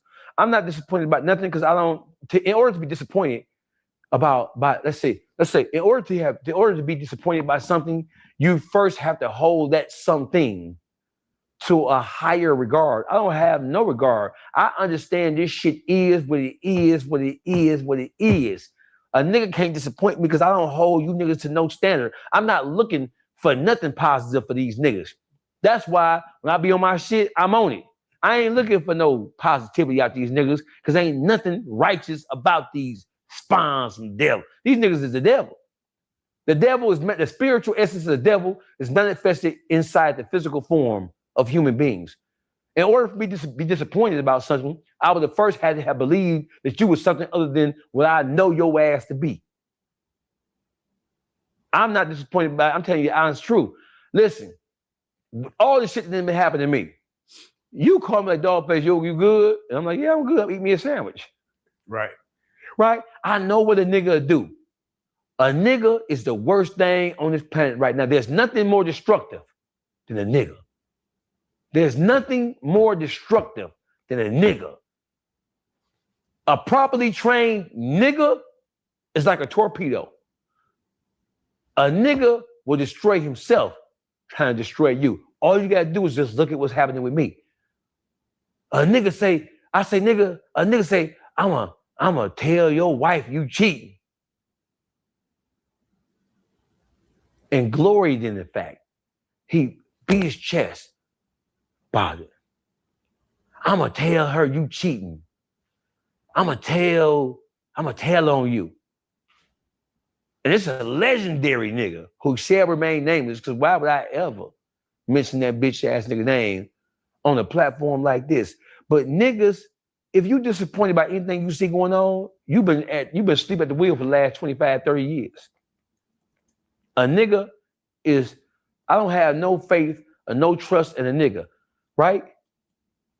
At all, period. I expect to be disappointed by a nigga, right? I always watch everybody who I'm around. Everybody who close to me, I watch them. And you'll be around me as long as I know you keeping it real. But the very second you do some bitch ass shit, the very second you expose your face, you're gonna get the fuck on from around me. I ain't playing no game, no nigga. And once you do one thing, that's it. You ain't getting no second chance to do it again. Because if you do it once, you do it 100 times. And you know better than to do that shit. So you ain't got no justification, no excuse for doing it. Man. Disappointed in a nigga? Yeah. Why? Look at the shit these niggas doing. But do you feel like, I feel like for the first time, you know, I remember watching Charleston White talk about snitching and breaking it down. Man. And it seems like we're actually at the point where it does seem like niggas don't give a fuck about snitching. Do you really think, what do you think about that? Do you feel like we're starting to break some of those stereotypes that we all grew up? Even some of the street niggas we seeing kind of like teetering on certain things that, you know, used to be principles and street codes. And it ain't never, hey, listen, Jeff. We've had rats since the beginning of the time, bro. The reason why it seems to be more prevalent or more prominent now in the black community is because we have cell phones. So people can communicate what a nigga did wrong in real time. There's always been rats in the black community. This should go back to the slave plantation. What the fuck you think the niggas was who was telling master that me and you finna run? Harry, you finna run, boss. That was a rat. That was a rat.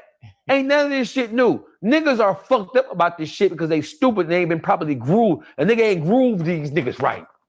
Right? How can you be disappointed in anything a nigga do when niggas is doing the shit they do out loud, out in the public? Charleston White is a product of the black community. Charleston White is...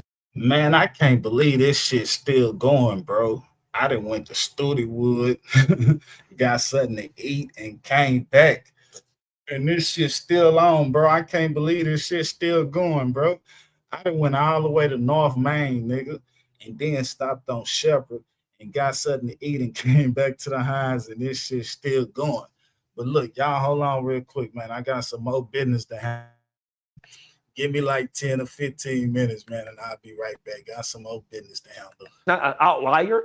He's not the shit that Charleston White do. You just watched me go on Clubhouse with a nigga. I'm arguing with a nigga, and the nigga did the same shit Charleston White did, but said he was a gangster. You just watched it. You watched the nigga go on and do all the same shit Charleston White do. Yeah, I told. Yeah, I told, nigga. That's the shit Charleston. We expect that from Charleston. But that's not just Charleston. That shit is not just indicative of Charleston. That is the black community. The black community is full of all these niggas who want to do the crime, but they don't want to do the time. But I do think that's the genius of Charleston because he literally said, I'm putting a mirror in you niggas' faces. In your face. That's right. I'm showing y'all this bullshit that y'all I'm showing y'all. I'm showing this. I'm a mirror. Charleston White, right? And so I have a problem with Charleston White, but not because of how he played any of the shit he's done up to this point. Charleston White, he knew that there was a need for him. And he understood that, hey, I can take the truth of what's really going on here, and I can put this shit in these niggas' faces. These niggas want to hear this shit. It's refreshing, right? It's refreshing to hear a motherfucker talk like this because it's true. And everybody know it's true. I have a problem with Charleston White, not because of none of that kind of shit. I don't give a fuck what he do. You put the Young Thug and the shit that's happened with Thug in Miami with Charleston, that's Young Thug's fault. That's Young Thug's, that's another example of niggas being stupid. Why? First of all, why are you and Charleston White even at the same venue, at the same event? Why y'all even together? And the niggas you got with you know how this nigga coming. Why would the niggas around you, Thug, allow you to put yourself in a situation where you scared and they're gonna call police on you? You know how he's serving it. You know what he finna do. That just shows you that even, once again, niggas who have millions of dollars, niggas who have all the access in the world, just because you have that money, that power, and that fame, it don't mean you're the sharpest tool in the shed. That's number one. Number two, my issue with Charleston, none of that got in shit. My issue with Charleston White is this. Charleston, for the last couple of months, you have shied away from the black interview platforms, saying that you're doing it because interviewing on those platforms don't allow you to grow your brand. You want to be something bigger than what you are, right? You saying that interviewers are asking you stupid nigga ghetto ass questions, right? That's how you built your whole motherfucking get down, right? You saying you want to grow above and beyond that. You want to go on Joe Rogan. You want to go on the Sean Mike Kelly show. You want to be featured on some of the more serious platforms and talk about more serious issues that really has something to do with how the world is shaped, right? That's what you want. And you criticize the platforms for not asking you the appropriate questions because according to you, your palate is more expansive than talking about some nigga shit, right? But when the baby get called out for not accepting that painting, the first thing Charleston White did was what? Dive right back into the nigga shit. He could have took the high road. He could have talked about that shit with some intellect. He went right to fuck your kids, fuck this, fuck that. But you just said over here that you have been pigeonholed as a firebrand, and you have just said that the interview platforms, they haven't allowed you to grow beyond where you are because they ask you questions about all manners of nigga shit. And then you go do some nigga shit. So if a motherfucker wanted to pay you for an interview right now, what would they want to interview you about? They would interview you about your behavior, the shit you said about the baby. What the fuck did his kids got to do with him turning down a painting from somebody? He's there. And don't forget the baby on gangster shit. So wherever he go, he be on point. So he don't know who this nigga is. It's not like he knew the painter and just said, fuck you. When the baby moved, the baby done killed multiple niggas, bro. So when he moving, you can look at his eyes and tell he just trying to get from point A to point B. So if he turned down something, he don't know who the painter is, bro. The painter wasn't even offended like Charleston White was. The baby done killed motherfuckers, bro. So when he moving from point A to point B in the club setting, in the open setting, he don't really be stopping talking to nobody, bro. So right. I didn't even look at that like he was being disrespectful to the guy who had the hand in the painting. I didn't look at it like that. I'm sure there are other people who that painter, that artist, has tried to give different things to, and they didn't take them as well. We just caught that on camera. See, we catch everything on camera now. So we judging this shit. When the baby moved, he moved militant, bro. You know what I'm saying? He don't be with 1,000 security guards. He be 1 or 2 security guards. He moved from point A to point B. Maybe he just was zoned out waiting to go do his job. So when I looked at that shit, I didn't have the same reaction that Charleston had. To me, that wasn't even newsworthy, bro. Charleston made it newsworthy by his critique of the baby. And then when he started talking about his kids and all the other goofy ass shit. So you crying and complaining about the interview platforms not asking you questions about world events, but you doing dumb shit like that. That was hypocritical of you. And it really exposed the fact that you don't know what the fuck you doing. And that's why your stock been dropping. I don't know, bro. This internet shit is tricky. It's tricky. For you, you know, like, because I can see you going on different shows like a Pierce Morgan and debating politics. I can see you going on, I know you're going on No Jumper. I could just see you going on a run. When you do go to some of these white platforms that have notoriety, let's say you Sean Mike Kelly. That's what I'm saying. I did Sean Mike Kelly. You did Sean Mike Kelly. Sean Mike Kelly, like the young Joe Rogan. Yeah. So you got that. Let's say you do hop on a Joe Rogan and you hop on one of these streamers sites that's big. Will you feel like you've ascended, or will you feel like I'm still with my people? Because I think subconsciously we still look at white platforms as bigger and better. Yeah. So how would you take it if you start ascending when you start ascending to that level? Will you feel like it'll be backsliding going back on some of these black platforms? No. So when I go to Detroit, so I've been on some of the biggest platforms in the country, or I'm scheduled to be on some of the biggest platforms in the country. And so it's a conversation. Some platforms have different conversations. They have different audiences that they cater to. I'm well versed enough, and I'm a student of all things. Right? When I come on Relax Street Stars, we talk about a variety of different things, from politics to religion to sports and entertainment. I can talk about anything because I've lived a life. Right. I've lived this shit. So do I look at being on Sean Mike Kelly like it's something that is a notch in my belt?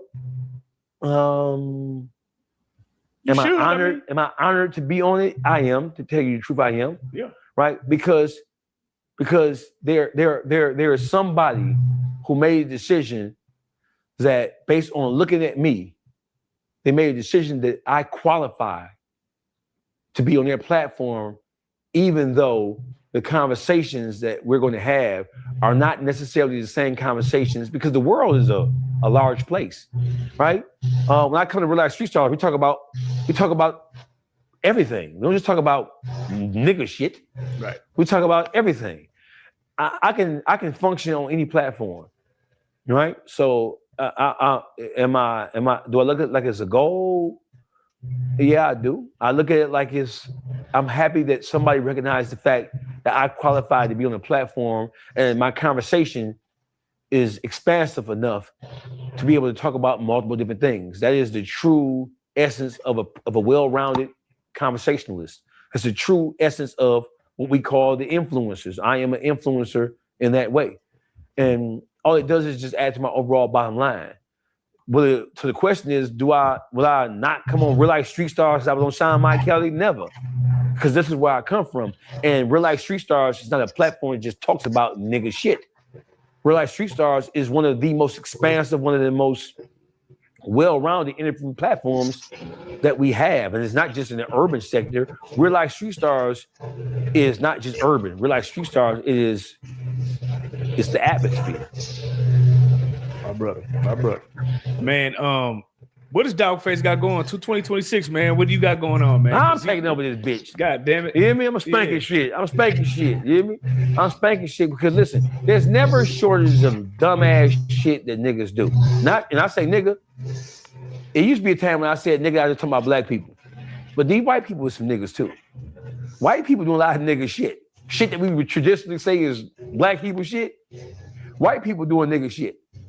Right? And so there's so much that needs to be talked about. There's so much that needs to be discussed. And a lot of these young black guys, man, and y'all young black women and black men, they don't have no big homies.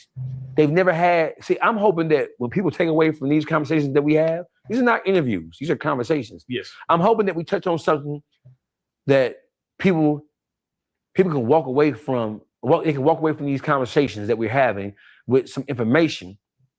And I'm not saying I'm a professor or a teacher, but hopefully something I say can spark you in some way to make you want to do better and be better, to make you want to seek additional information about what we're talking about. And so that's my goal. My goal is you have put me on a pedestal. You have put me on a platform that allows me to send my voice around the motherfucking world. And I have a duty and a responsibility to honor the position I'm in now. And so it's not just about being a shock jock to me. When I'm saying something that appears to be shocking, it is just me being truthful. I'm not purposefully trying to say something to move the needle. When you ask me a question, I'm saying what I truly believe is the case and is the situation. If it sounds raw, it just sounds raw. It just is what it is. So I ain't for everybody. Some people don't know how to digest or know how to take me. That's cool. I ain't tripping about it. But at the end of the day, the one thing a nigga ain't never said is I was lying. You ain't getting no bunch of he lying or he lied about nothing. Right. You getting that he raw as a motherfucker. That's hard, bro. For those who want to get a Dogface, man, how do they get a Dogface, man? The price going up, man. It's going up quick. Price up like a motherfucker. Price up like a motherfucker. Price up like a motherfucker. You want to get at me? Hey, listen. If you want to talk to me, I'm on Real Life Street Stars. You need to jump into Real Life Jeff DM. Come on, man. Real Life Jeff DM, and we're going to make it happen. I'm pulling up anywhere. And now, listen, you want to do it online? We do it online. When you pull up, I'll pull up in LA. I'll pull up in New York. I'll pull up in Houston. I'll pull up wherever I drop that bag and I'm pulling up in that motherfucker. Is it throw that that you can make a living just from talking now? Is that a throw to you? It's nothing new. Yeah, it's nothing new. Well, YouTube is kind of new. Like the way that you can make it through YouTube. With the independent black creators. You know what I'm saying? Yeah. So when it comes to just like, in the influencer game, which is what we call it, right? You have YouTubers, you have podcasters, right? And they have YouTube, and you have influencers. The influencers are the highest level of the YouTube streets because they get paid for their perspective about whatever going on in the world, right? That's the highest level. So you have the Smack Waters, you have the Charleston Whites, you have the Rain Waters, you have the motherfucking Hernandez Govins now. You have the Lil Woodies, you have the what's the nigga name? Baton Rouge nigga Lil Boosies, right? You have the Jaguar Wrights. There's not many people who qualify to do this. People think this is easy, but it's not easy. It's not easy to sit in front of 5, 6 different cameras with lights all over the place and be able to tell the truth and be able to talk and articulate yourself in such a way where it's interesting to people, right? And you being your authentic self. It's not easy. People think it's easy. It's not easy. If it was easy, it'd be 45,000 niggas doing what we doing right now. Rapping is easy. This shit right here ain't easy. It's not easy and it's dangerous. Doing what I'm doing right now, doing what Charleston White is doing what Smackwater is doing, that shit is more dangerous. They say rap is the most dangerous occupation. Not no more. The most dangerous occupation in black entertainment is being an influencer, being a person who's gonna tell the truth about what the fuck these bitch ass niggas doing. You know why? Because these bitch ass niggas don't want to be uncovered. They don't want a nigga pull their motherfucking skirt up and see they got panties on up under that motherfucker. They don't want a nigga see that. They want to hide the shit. Look how long Atlanta hid the fact that what was going on down there. Yeah. What's up, bro? What's going down, Jake? Oh, my bad, homie. Hell, I thought you was still chilling, man. I was just back here listening to Dogface, man. That nigga talking some real shit. Yeah, I missed it, bro. I just got back. I done missed it, so I'm gonna have to go look at it. What he was talking about, though, bro. No, but only thing I ain't agree with that nigga, he's saying ain't no real niggas in Houston. No, you Smackwater a real nigga. I mean, it's some real niggas in Houston, man. It's just that it's not the right niggas in position to be shown. You know what I'm saying? Like, shit, nigga, I consider myself to be a real nigga. I consider you to be a real nigga because you ain't gonna fake the funk. You feel what I'm saying? If it's some bitch shit going on, there's some bitch shit going on, and we'll speak on it. It's just that we ain't being put out there because we don't be with the shenanigans. You know what I'm saying? Like Charleston White, he be speaking some real shit, but then he got shenanigans that go on behind that shit. I don't like this shit. You feel what I'm saying? Be you. You know what I'm saying? But no, just because Jay Prince's son out there, like, we can't go. I hate when niggas pick one nigga and say that's what the whole area like. Nah, bro. Hi, everybody. Hello. All right. Just because I'm listening. You know, no, it's just that them people was getting on the elevator. But no, it's just that I feel like what he's saying is true, you know, but he did speak on Smackwater, he spoke on Charleston, he spoke on some other niggas. Well, that means there's some real niggas in Texas then, there's some real niggas in Houston then. You gotta make up your mind. You feel what I'm saying? You gotta put that makes you look like you, because I'm listening, you feel what I'm saying? And then too, everybody can't do what you're doing. Like, you gotta understand, I'm gonna tell you the same thing I told Beard. Sometimes you gotta go outside yo, because bro, you bring news, like, you be like, damn, a nigga don't listen to me when I'm doing content, but if I come up here and talk about some niggas everybody want to see, because we got to get away from these old mess ass, low vibration ass niggas, bro. That's all that shit is, bro. Mess ass, low vibration, ain't got shit to do. Look at Loco, bro. Look at all these niggas, and they're all day watching them niggas. Man, them niggas ain't talking about shit. Ain't gonna help nobody get out they struggle or nothing. Bro, you know how many times you done told a nigga, hey man, I'm out here washing cars. How many people called you to do that, man? None. They didn't call to help me or get a car wash to put no money in the nigga pocket. I mean, don't get me wrong. I'm one of them niggas too. As many cars that bitch had over there, I could have had you come over there and wash your car.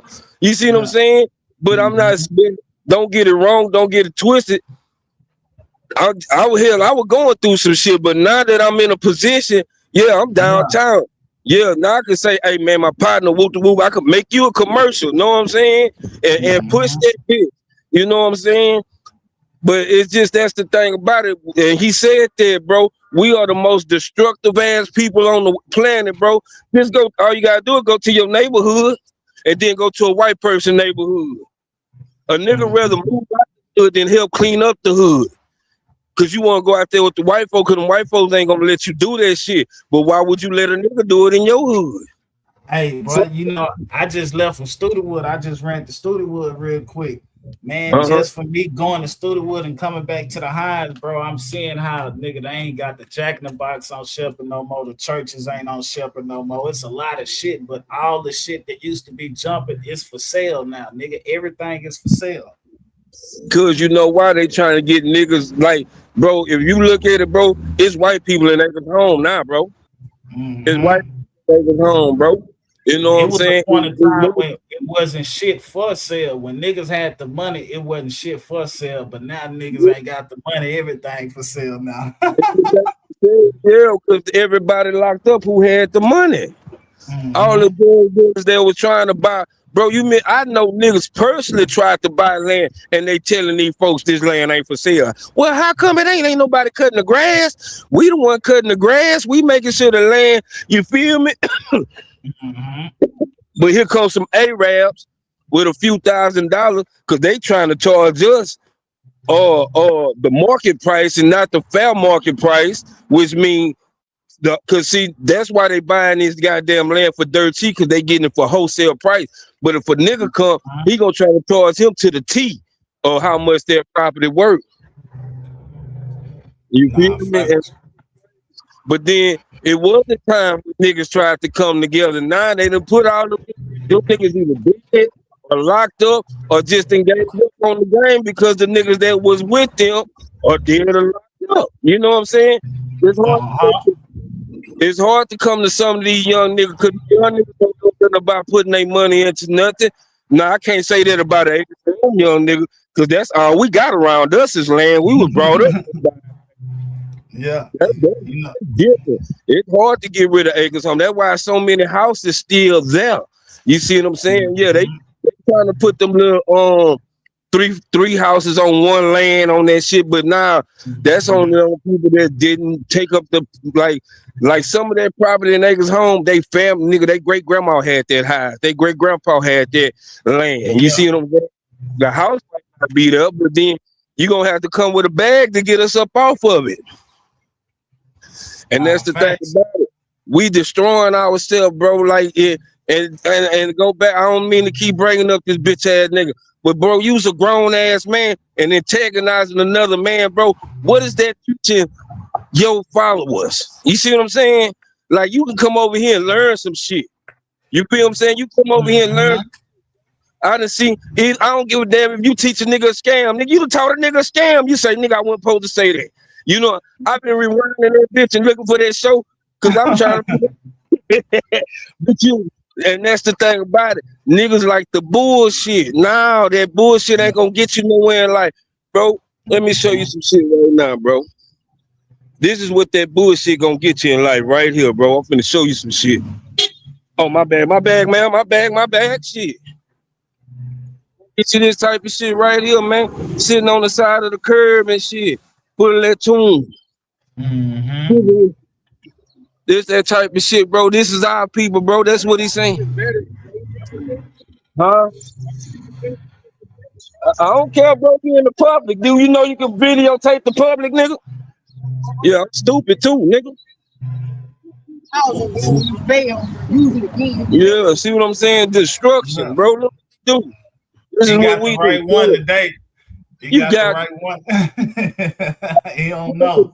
You know, veteran nigga, you in the public. I can videotape anything in the public, nigga. But I wouldn't even videotaping that nigga. I'm showing this nigga with, know what I'm saying, for real, bro. Yeah. And this is what we get, bro. And then we cool with it. But then too, these are some people, family members that been cast out to the streets. You know what I'm saying? Some people don't want to be out. streets. The streets is all some people got, bro. Like The real streets talk. is all people got though. And then sometimes I'm gonna tell you though, the streets take care of some people better than their own family members will, dog. I'm a Some living people, testimony, bro. I ain't had that many jobs, bro. I just started working when I turned 30, my nigga. I just started working when I turned 30, my nigga. Everything that I got, my nigga, came from the streets, my nigga. On Jesus Christ, he can strike me down right now if I'm lying, bro. Everything came from the streets, my nigga. I've been working off and on all my life, but yeah, now this is the first time in my life where I say, you know what, this is the best way. Cause if I ain't made $100,000 yet selling no dope, I ain't gonna never get it. Nah, facts. Nah, especially thinking small. If I ain't did all the Suwoo shit that I'm doing it now. You know what I'm saying? But at the end of the day, I'm gonna protect myself as a man, and I'm gonna stand on some man business. And that's what I'm saying. Me going to another nigga town talking about, yeah, I'm in your town, woo to woo. Bitch, you ain't standing on man business. Cause you talked all that shit. Now you ain't standing on man business. Now you looking like a coward or a bitch. You know what I'm saying? Nigga, what would your mama say? That's what I look at. What would my mama say? My mama say, nigga, you went talked all that shit and you ain't did nothing. I know what my mama say. I swear to God, I know what my mama say. You need to go sit your bitch ass down somewhere. You went down there talking all that shit, say you gonna do this in the third, and then bust a grape at a fruit fight, man, in a food fight, my nigga. Come on, man. When we gonna grow up and be men out here, bro? And this a dope fiend talking, cause he love to talk about me being a dope fiend. Yeah, but a dope fiend doing some man shit, nigga. Man, hey, look, bro. One thing I'm gonna tell you the real truth, bro. You know, I fuck with you, my nigga. I don't look at you as no dope fiend, my nigga. I don't care what the nigga's talking about on this bitch, nigga. I don't look at you as that, nigga. You don't come off as that, nigga. So shit, fuck what the people talking about. To me, cause I brought it to YouTube. You know what I'm saying? Yeah. You had to create me one day. You know what I'm saying? Nah, nigga, you weren't doing no drugs, and I wouldn't. I'm back on that. I ain't doing no drugs no more, man. Yeah. Yeah, see, some people, hey, look, bro, you know, some people just want to bring a nigga down. You don't tell me. So shit, at the end of the day, when I hear niggas saying that shit and I fuck with you, bro, I know what a nigga trying to do to you, bro. So at the end of the day, only thing I can tell you to do is do like me, bro. I ignore that nigga. I probably get that nigga 1 or 2 days out the week to listen to that nigga. But other than that, I don't, bro. Just ignore that hoe. Hold on. Hey, he supposed to do the intersection. We can't do the intersection. I'm gonna go get him. He supposed to do the intersection. Now I be trying to show. I just be saying that to say this. You supposed to be a gangsta ass nigga, but you ain't showing no gangster. You ain't showing a nigga. What is you in Seattle for? You feel what I'm saying? You was out of town, my nigga. You was getting money, bro. Doing grown man shit. That's all I'm saying. I ain't tripping on me being an addict, bro. That's something that's gonna always be with me. We all got our vices, my nigga. But at the end of the day, like, that shit don't bring me down. It lift me up because nigga, I'm doing more than you. Okay.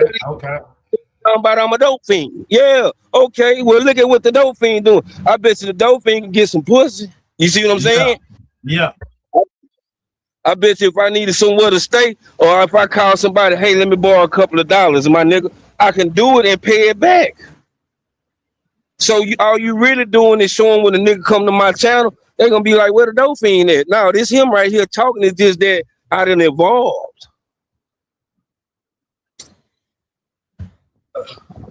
Hey, they need him down there at the intersection. Cause they do, huh? No, at the intersection right here.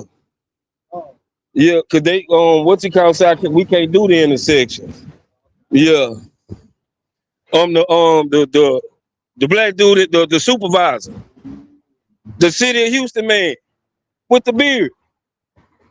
He told us last week we can't stop the cars in the intersection. Yeah. He said that he got to do it, and they having something. They need somebody right there. I guess they were turning around or finna cross.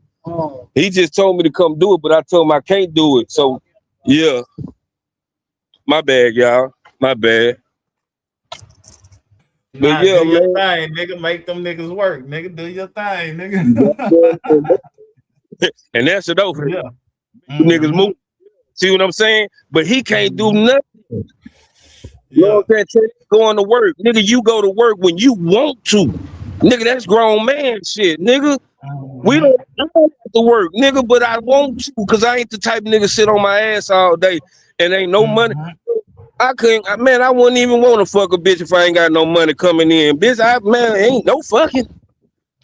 Bitch, I'm trying to plot on some money.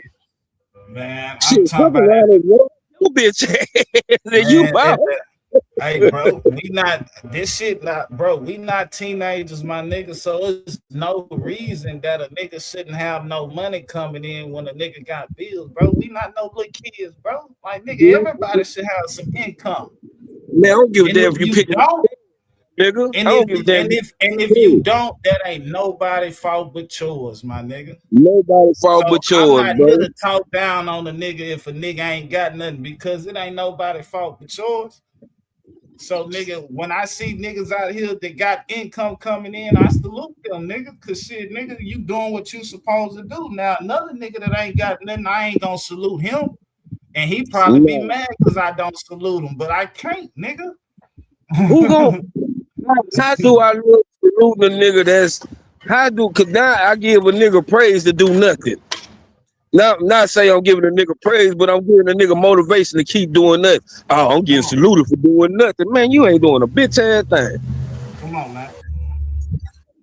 So yeah, man, nigga ain't doing no hating on no nigga. You know what I'm telling you?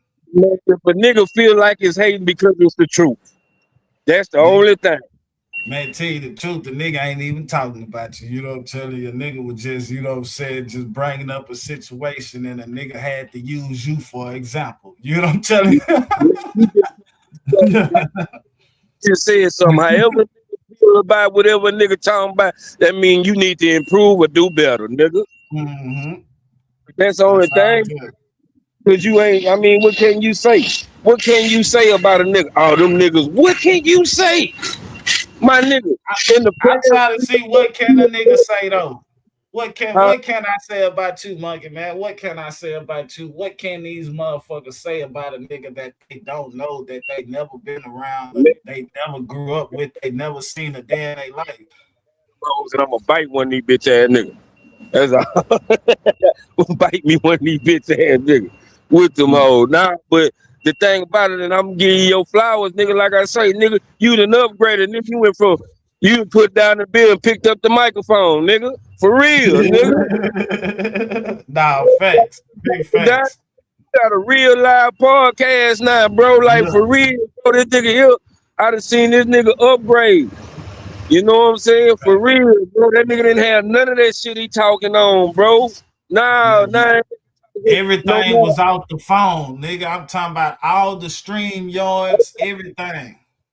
Talking about had to charge the other phone and switch to the other phone, nigga, when that bitch get low. Big facts, nigga. And we wouldn't be able to watch none of this shit that we watching, nigga. Only reason we watching this shit because a nigga on the laptop, nigga. I didn't even have a laptop. I was straight on the phone, nigga. I wasn't even on the laptop. I was doing all this shit off the phone, nigga. Not bullshit tonight. No bullshit. But at the end of the day, to my eyes, because that's a nigga. If it ain't that, that's a nigga from my hood. Nigga can't, you know what I'm saying?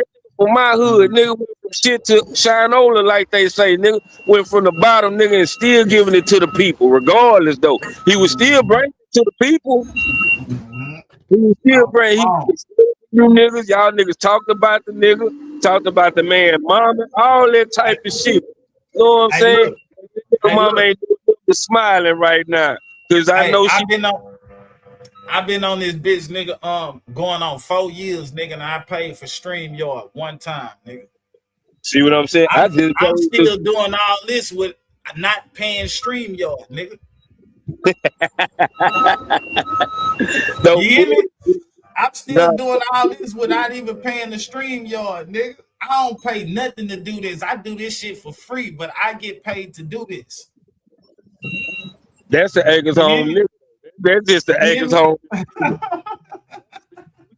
and say, man, we type nigga ain't gonna pay for a hotel, gonna be balling like a motherfucker, nigga. If you front me, I'ma come up.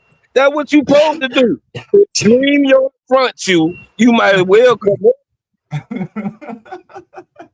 They front me, they give me the cause they run the platform, nigga. They give me a chance to show my talent. Like me, nigga. How many niggas rap, do commercials, and do interviews on this bitch, nigga? We ain't no one-dimensional niggas like my boy say. He do content, man. Watch his content, man.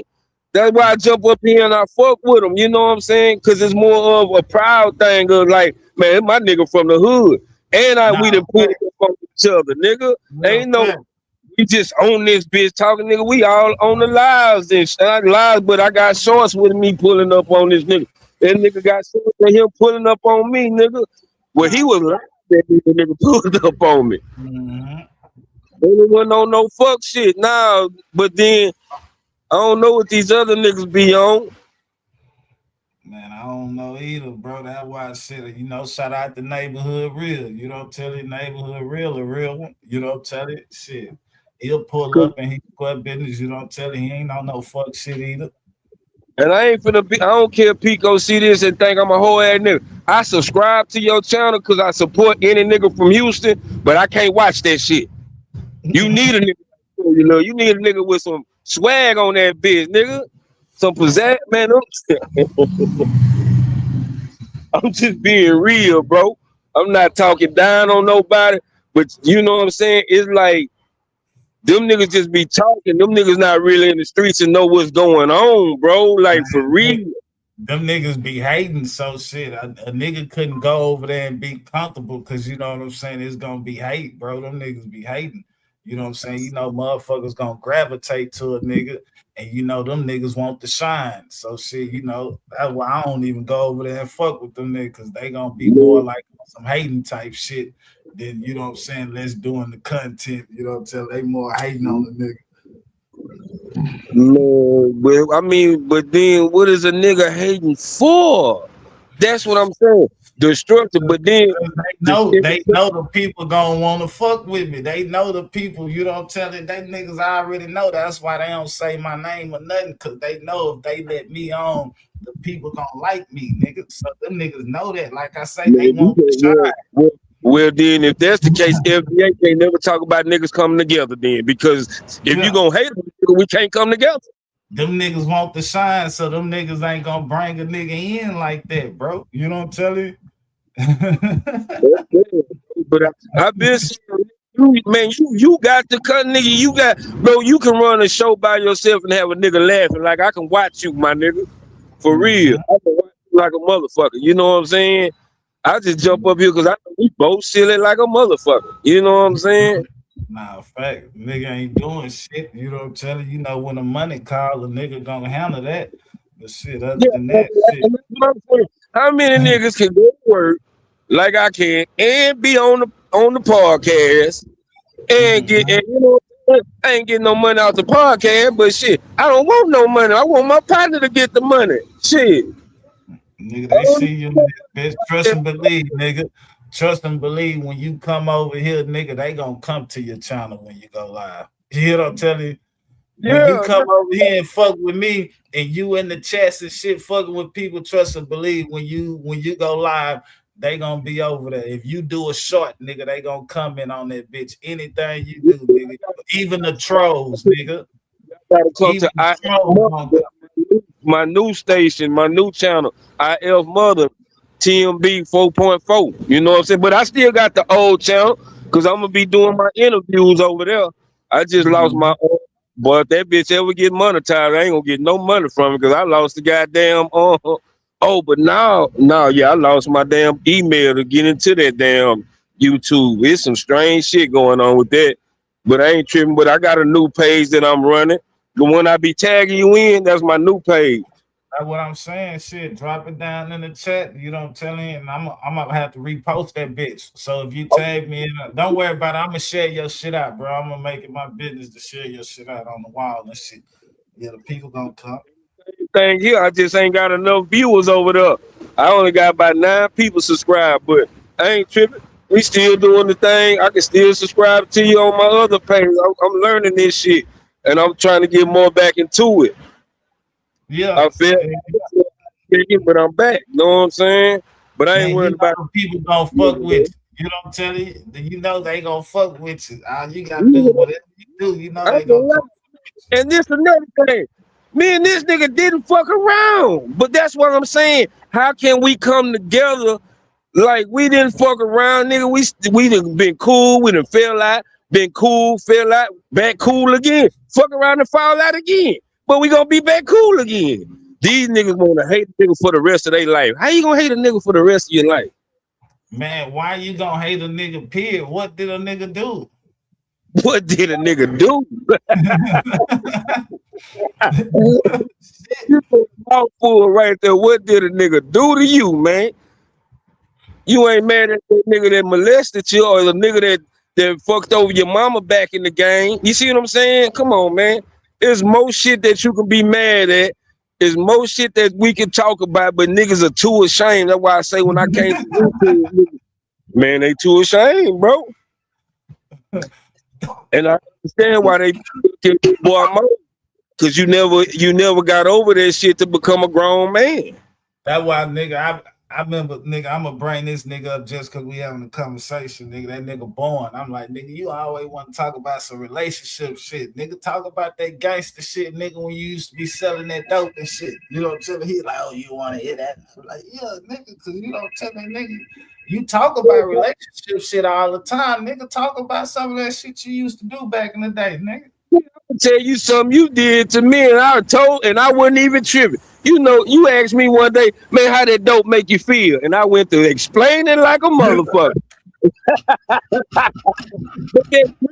And I'm not ashamed about it. I could have been all bitch ass. You know what I'm saying? Nah, my nigga. Hell nah, when I asked you that. You know, man, I promise you asked me that, nigga. That was a while back, nigga. That was a year or two ago. Drinking like a motherfucker.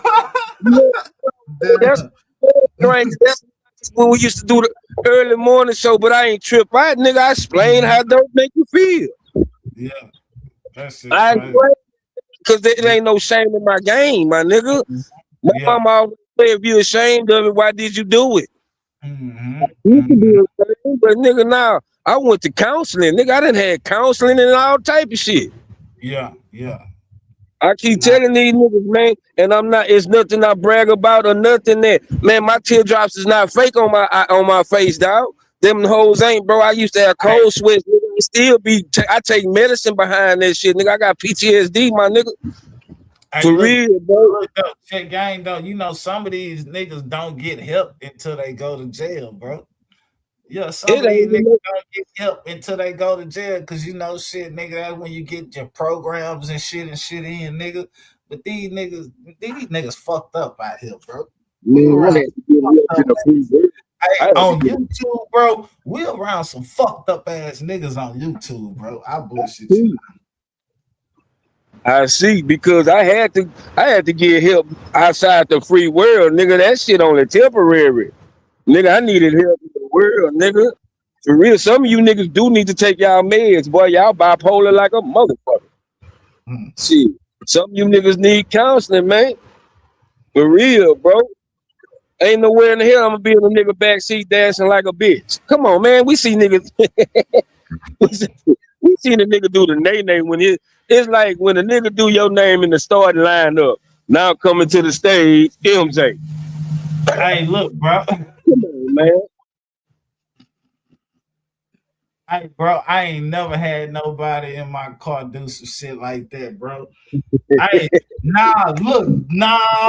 bitch, Daniel Giles. You know who I'm talking about. Who? Daniel Giles, nigga. I might know that person if I see it. JJ, nigga, little dark JJ, nigga. You don't know who I'm talking about? Nah, probably where you from? Well, nah, I don't know what you talking about. Yeah. Oh nah, that nigga, yeah. If you ain't never rode with JJ, nigga, yeah. So that nigga, that nigga,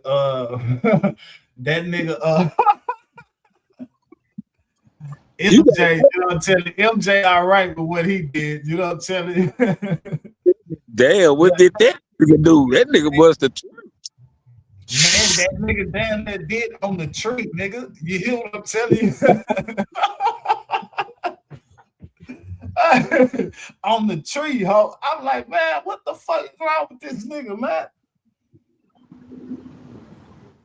But and that's another thing, bro. I done seen a lot of niggas do some shit that on this YouTube that I'm like, my nigga, that shit is not. Y'all say y'all gangsters, y'all say y'all gang members, and man, I need to talk to the. I want to see the rest of the niggas in the game. Like, who taught you this shit? Do they even know you doing this shit? Know what I'm saying? For real. Now, I ain't gonna lie. My niggas don't support me, but they support me, though, if there's some shit going on. Because real gangster niggas, that's one thing, though, too. A lot of gangster niggas, I ain't gangster no more. I'm a YouTuber, nigga. I'm a hard-working man. I can't be both. Which side of the fence you gonna be on? That nigga said if a nigga got some shit going on, they gonna get some support, huh? Man, they talking about let's pull up on them, man, and all. Man, I got a picture of the nigga, man. My dog pulled, man, I'm not lying, man. If I had my other phone, I'd send you the picture, nigga. Caught this nigga in traffic and say, what you want me to do? Yeah. I say, man, nothing, man. I say, man, and he got on my, and he up under me, say, man, you talk, I swear to God, my Damu told me, you talking all that bitch ass shit on, man, and you don't even want me to smoke the nigga? I'm like, no. Bitch. Right in traffic, right there, man, on the southwest side somewhere they was at, man. That nigga in traffic, man. Yeah.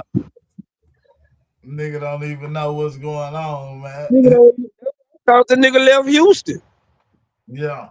Right before I get locked up, nigga, I came on YouTube crying about that shit, nigga. Bitch, you could be dead yesterday, nigga. Severely injured, nigga. That's why I be saying I don't know what these niggas be on, but I know one thing about me. I ain't gonna hide from no nigga, bro. I ain't. And I know because I know Seattle ain't that big. I mean, not Seattle, but Washington ain't that big. But I swear to God, I be looking for that nigga, bro. But then I gotta look at it and be like, what am I gonna gain from this, though? Yeah. But you might make it to say cheese, nigga. Hell. And I still feel like that was a setup, bro. I still feel like FDA, and I'm gonna say this, and I don't care what FDA say, I don't care what Hot Thought say. That was a setup. That was a setup. To fight in that mall, that was a setup. Who filmed that? Yeah. I feel that was a setup, my nigga. Uh-huh. I feel that was a setup, bro. Cause y'all walked in there. You don't tell it. Everybody had the footage and shit. You don't tell it. Yeah, like who it supposed to be? How you like who filmed that? And I remember asking that nigga that who filmed that. That nigga didn't answer my question, bro. I don't know. How you don't know? But it's around the world. Come on, man. You need your get back. That was another thing. Then we lost that fight too. We lost. That's what I'm saying. Ain't nobody representing from Houston. Don't come trying to beat me up. Yeah. I'm just doing it for real. So I'm gonna call it out. I am a citizen now. You a big old nigga. I gotta put that pipe on your ass. No pause though. But a nigga gotta put that pole on your ass, boy. You's a big old monster. I'm more scared of Rose than anything though. So she cut that nigga. That's what I'm talking about. And that nigga put it in the song. That nigga didn't even put FDA in the song. That nigga put Rose in the song. Cause she cut him. Man, but I feel like there was a setup, and I don't care what nobody say, man. Man, that's clout chasing. You made it to that. I'm gonna give you that much. I ain't gonna hate that much. I'm hating, but I ain't gonna hate that much. You made it to no joke.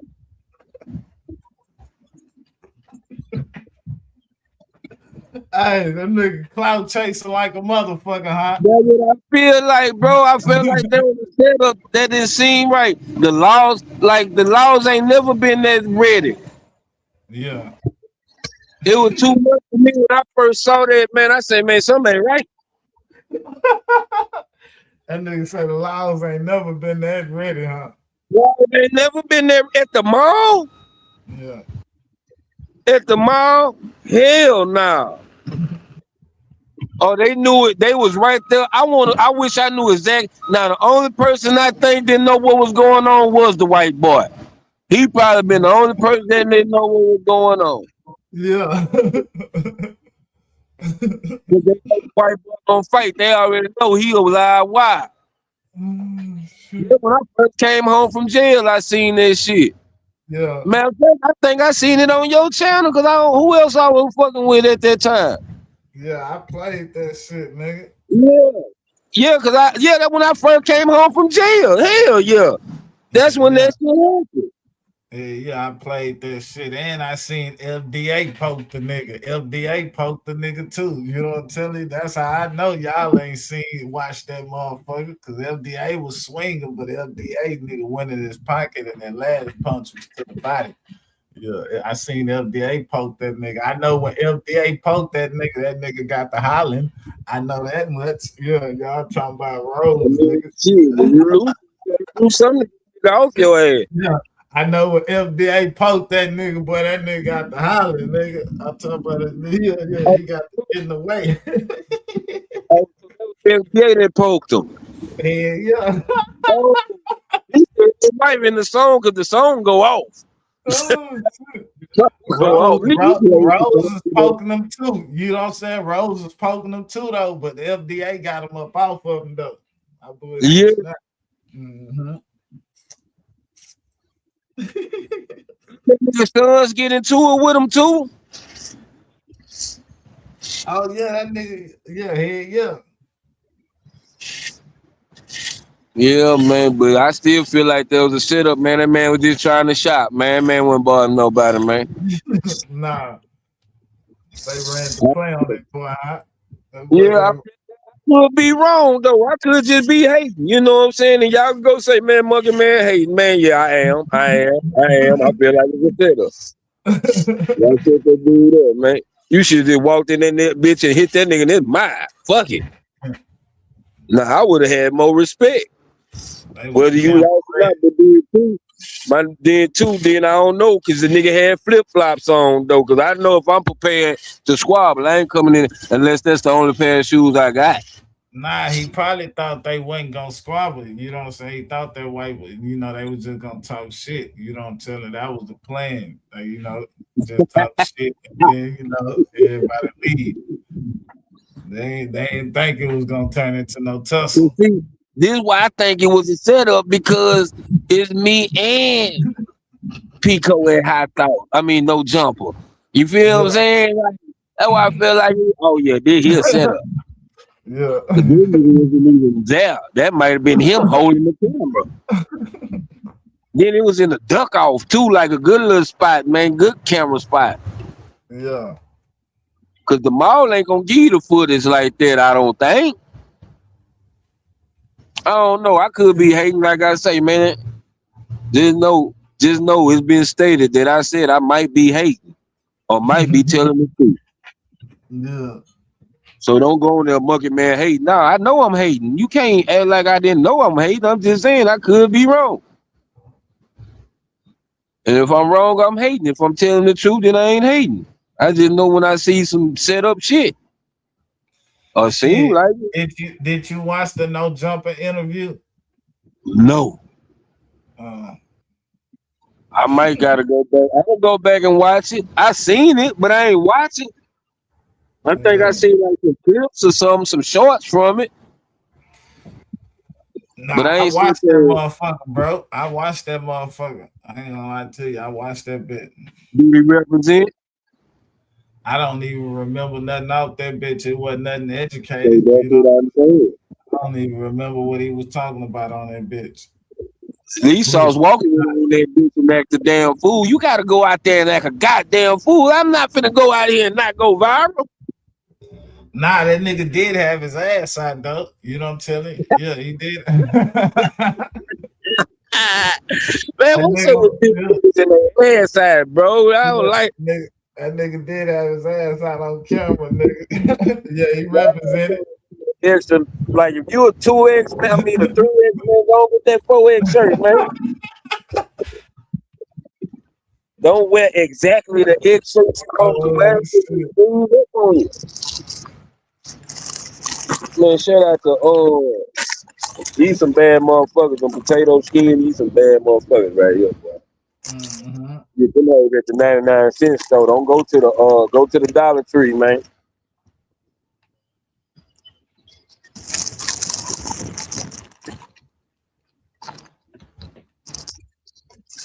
They say it gotta be another way, but I ain't feeling that.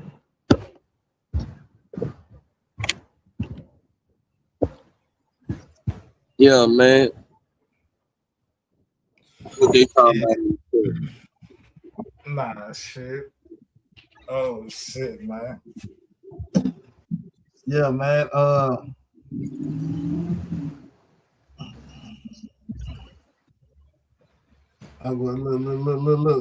Look, check this out.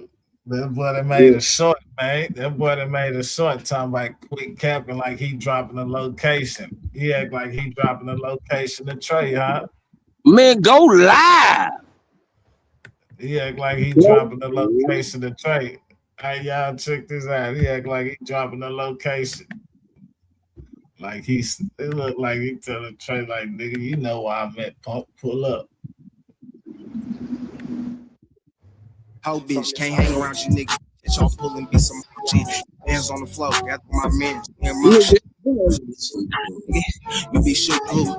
From the G, 2100. We got shooters too. Pass me the blicky, no pump faking. I'ma really shoot. Snakes and hoe bitch, can't hang around you niggas. The shit y'all pulling be some hoe shit. It's bands on the floor, gather my men, we in motion. Nigga, you be shooting who? Really from the G, 2100. We got shooters too. Pass me the blicky, no pump faking. I'ma really shoot. Say dropping the location. Can't hang around you niggas. That The shit y'all nigga say pulling be some dropping hoe the shit. It's bands on the location. floor, gather my men, we in motion.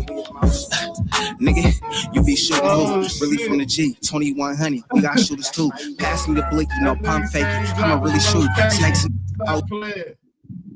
Man, you notice like that building was showing. So he gonna turn a little bit.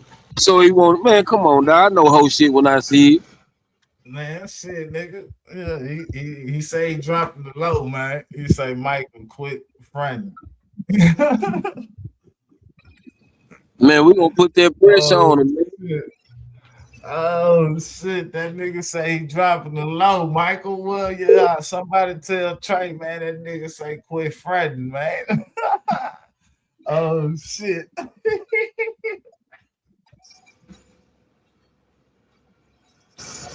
That nigga know you want to go to jail in Seattle, man. Oh shit. That nigga say quit fronting, dog. What song that nigga playing? That nigga always playing some other shit. Hoe bitch, can't hang around you niggas. The shit y'all pulling be some hoe shit. It's bands on the floor, gather my men, we in motion. Nigga, you be shooting who? Really from the G, 2100. We got shooters too. Pass me the blicky, no pump faking. I'ma really shoot. Snakes and hoe bitch, can't hang around you niggas. The shit y'all pulling be some hoe shit. It's bands on the floor, gather my men, we in motion. Nigga, you be shooting who? Really from the G, 2100. We got shooters too. Pass me the blicky, no pump faking. I'ma really shoot. Snakes and hoe bitch, can't. Yeah, the little track behind that. That nigga jamming that YN music. That nigga always get playing some music about something he ain't got. Ain't no bands on the floor. There's rubber bands. Ain't no bands on the floor. Come on, man. Oh, you gotta be doing some of that. Play that shit as a clip, my nigga. Goddamn. That nigga say ain't no bands on the floor. Ain't no bands on the floor, man. Come on, man. Come on, man. Just go live and say I'm right here and I'm waiting. Yeah. That's real nigga shit right there. Go post up somewhere. Yeah, man. Stop antagonize, man. You looking like a sucker, man. And then what you gonna see? Then this would make a nigga. This would make it sound weak. Then a nigga come to Trey Pay. Oh, he over there dragging you. Oh, he dropped his location. No, you didn't. Nigga dropping the location is at I'm at 4541 Seattle. You know what I'm saying? Like, nigga, that's dropping the location, nigga.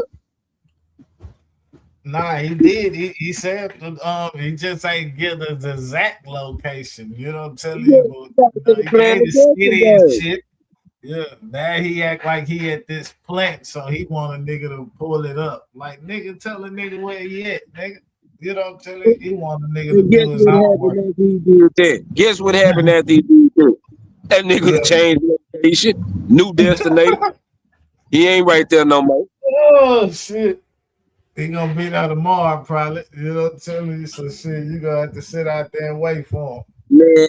Man, I know I ain't supposed to pray to God, man, but I pray that nigga accidentally pop up on this nigga, man. Yeah, nah, fact. That nigga probably ain't nowhere near Washington. I mean, what they call I Washington, Seattle. That nigga probably ain't nowhere near Seattle, man. He probably ducked off in another state already, huh? Yeah, man, or that nigga in Oregon somewhere. Oh shit.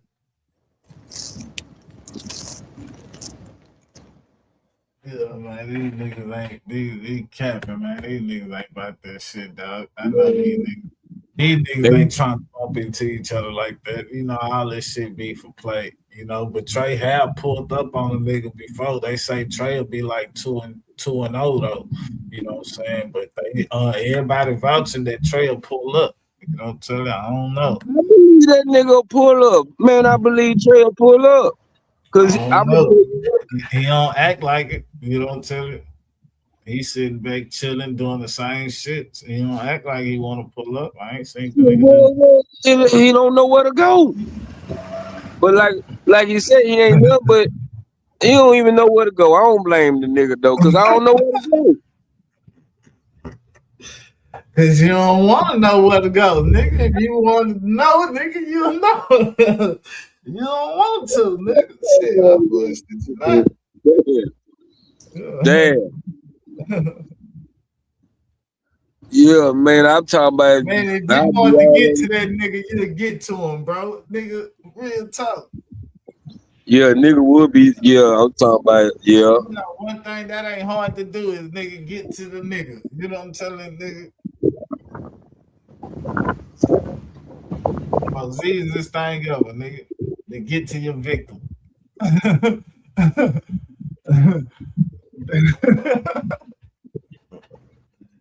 Oh, help me, Lord.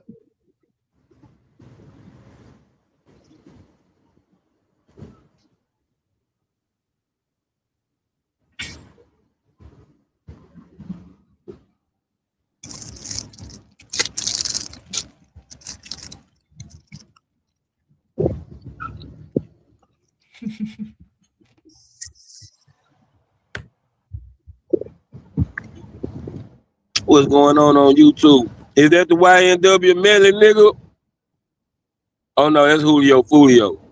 Yeah. They just said that nigga trial until next year, I think. That other nigga you just said, though. Man, that nigga going to the penitentiary. Boy, they had film all the way from them niggas' highs to the murder scene. Damn. Why it's taking them so long? They keep mistrialing that nigga. That nigga been locked up down that 7 years, going on 8 years. Who, YNW Melly? Yeah. They might well let that nigga go. That nigga been locked up down there 8 years, bro. In the county, nigga. That nigga look like he done went crazy, nigga. It looked like he in that bitch in the run room thing. Man, I'm gonna tell you something, boy. I was in the county for a year in Harris County jail. Yeah, your ass is gonna go crazy, boy. You need fresh air. At least in TDC, you get fresh air. They probably want that nigga. They try to make that nigga sign. That nigga look, you know, telling you crazy in that motherfucker, nigga. Bullshit, you not.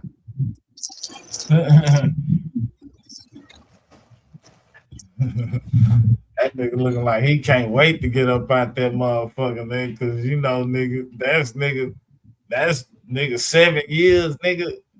That's 7 years of a motherfucker telling you what to do and all like this, nigga. You know what I'm telling you? Hey, what you think about what's gonna happen with this other nigga, the other artist Gucci Mane got, the The Fujiato nigga.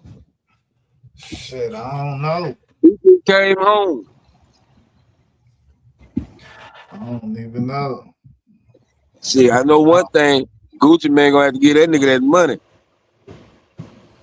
He gonna have to come out sudden. You know what Yeah, I'm telling you? you can't play everybody, Gucci. Now you didn't play one nigga, man. I know this nigga here ain't gonna try to rob you, but goddamn, don't hold a young nigga, man. That's what. Boy, I mean, I understand it's a business, but you gotta understand too, man. You was just like these niggas, man.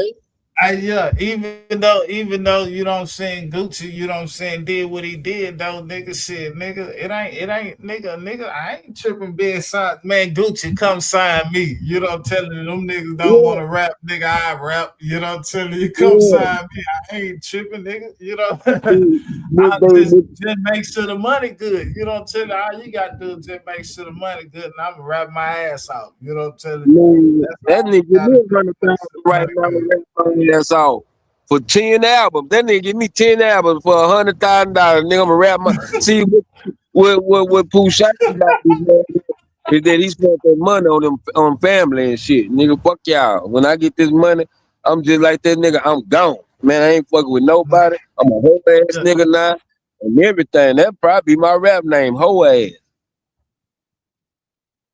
Cause I ain't fucking with nobody like that, bro. If you went down with me during the struggle, man, and I know it's only a small amount of people, them the niggas I'm fucking with, cause they was supporting the nigga when I was broke.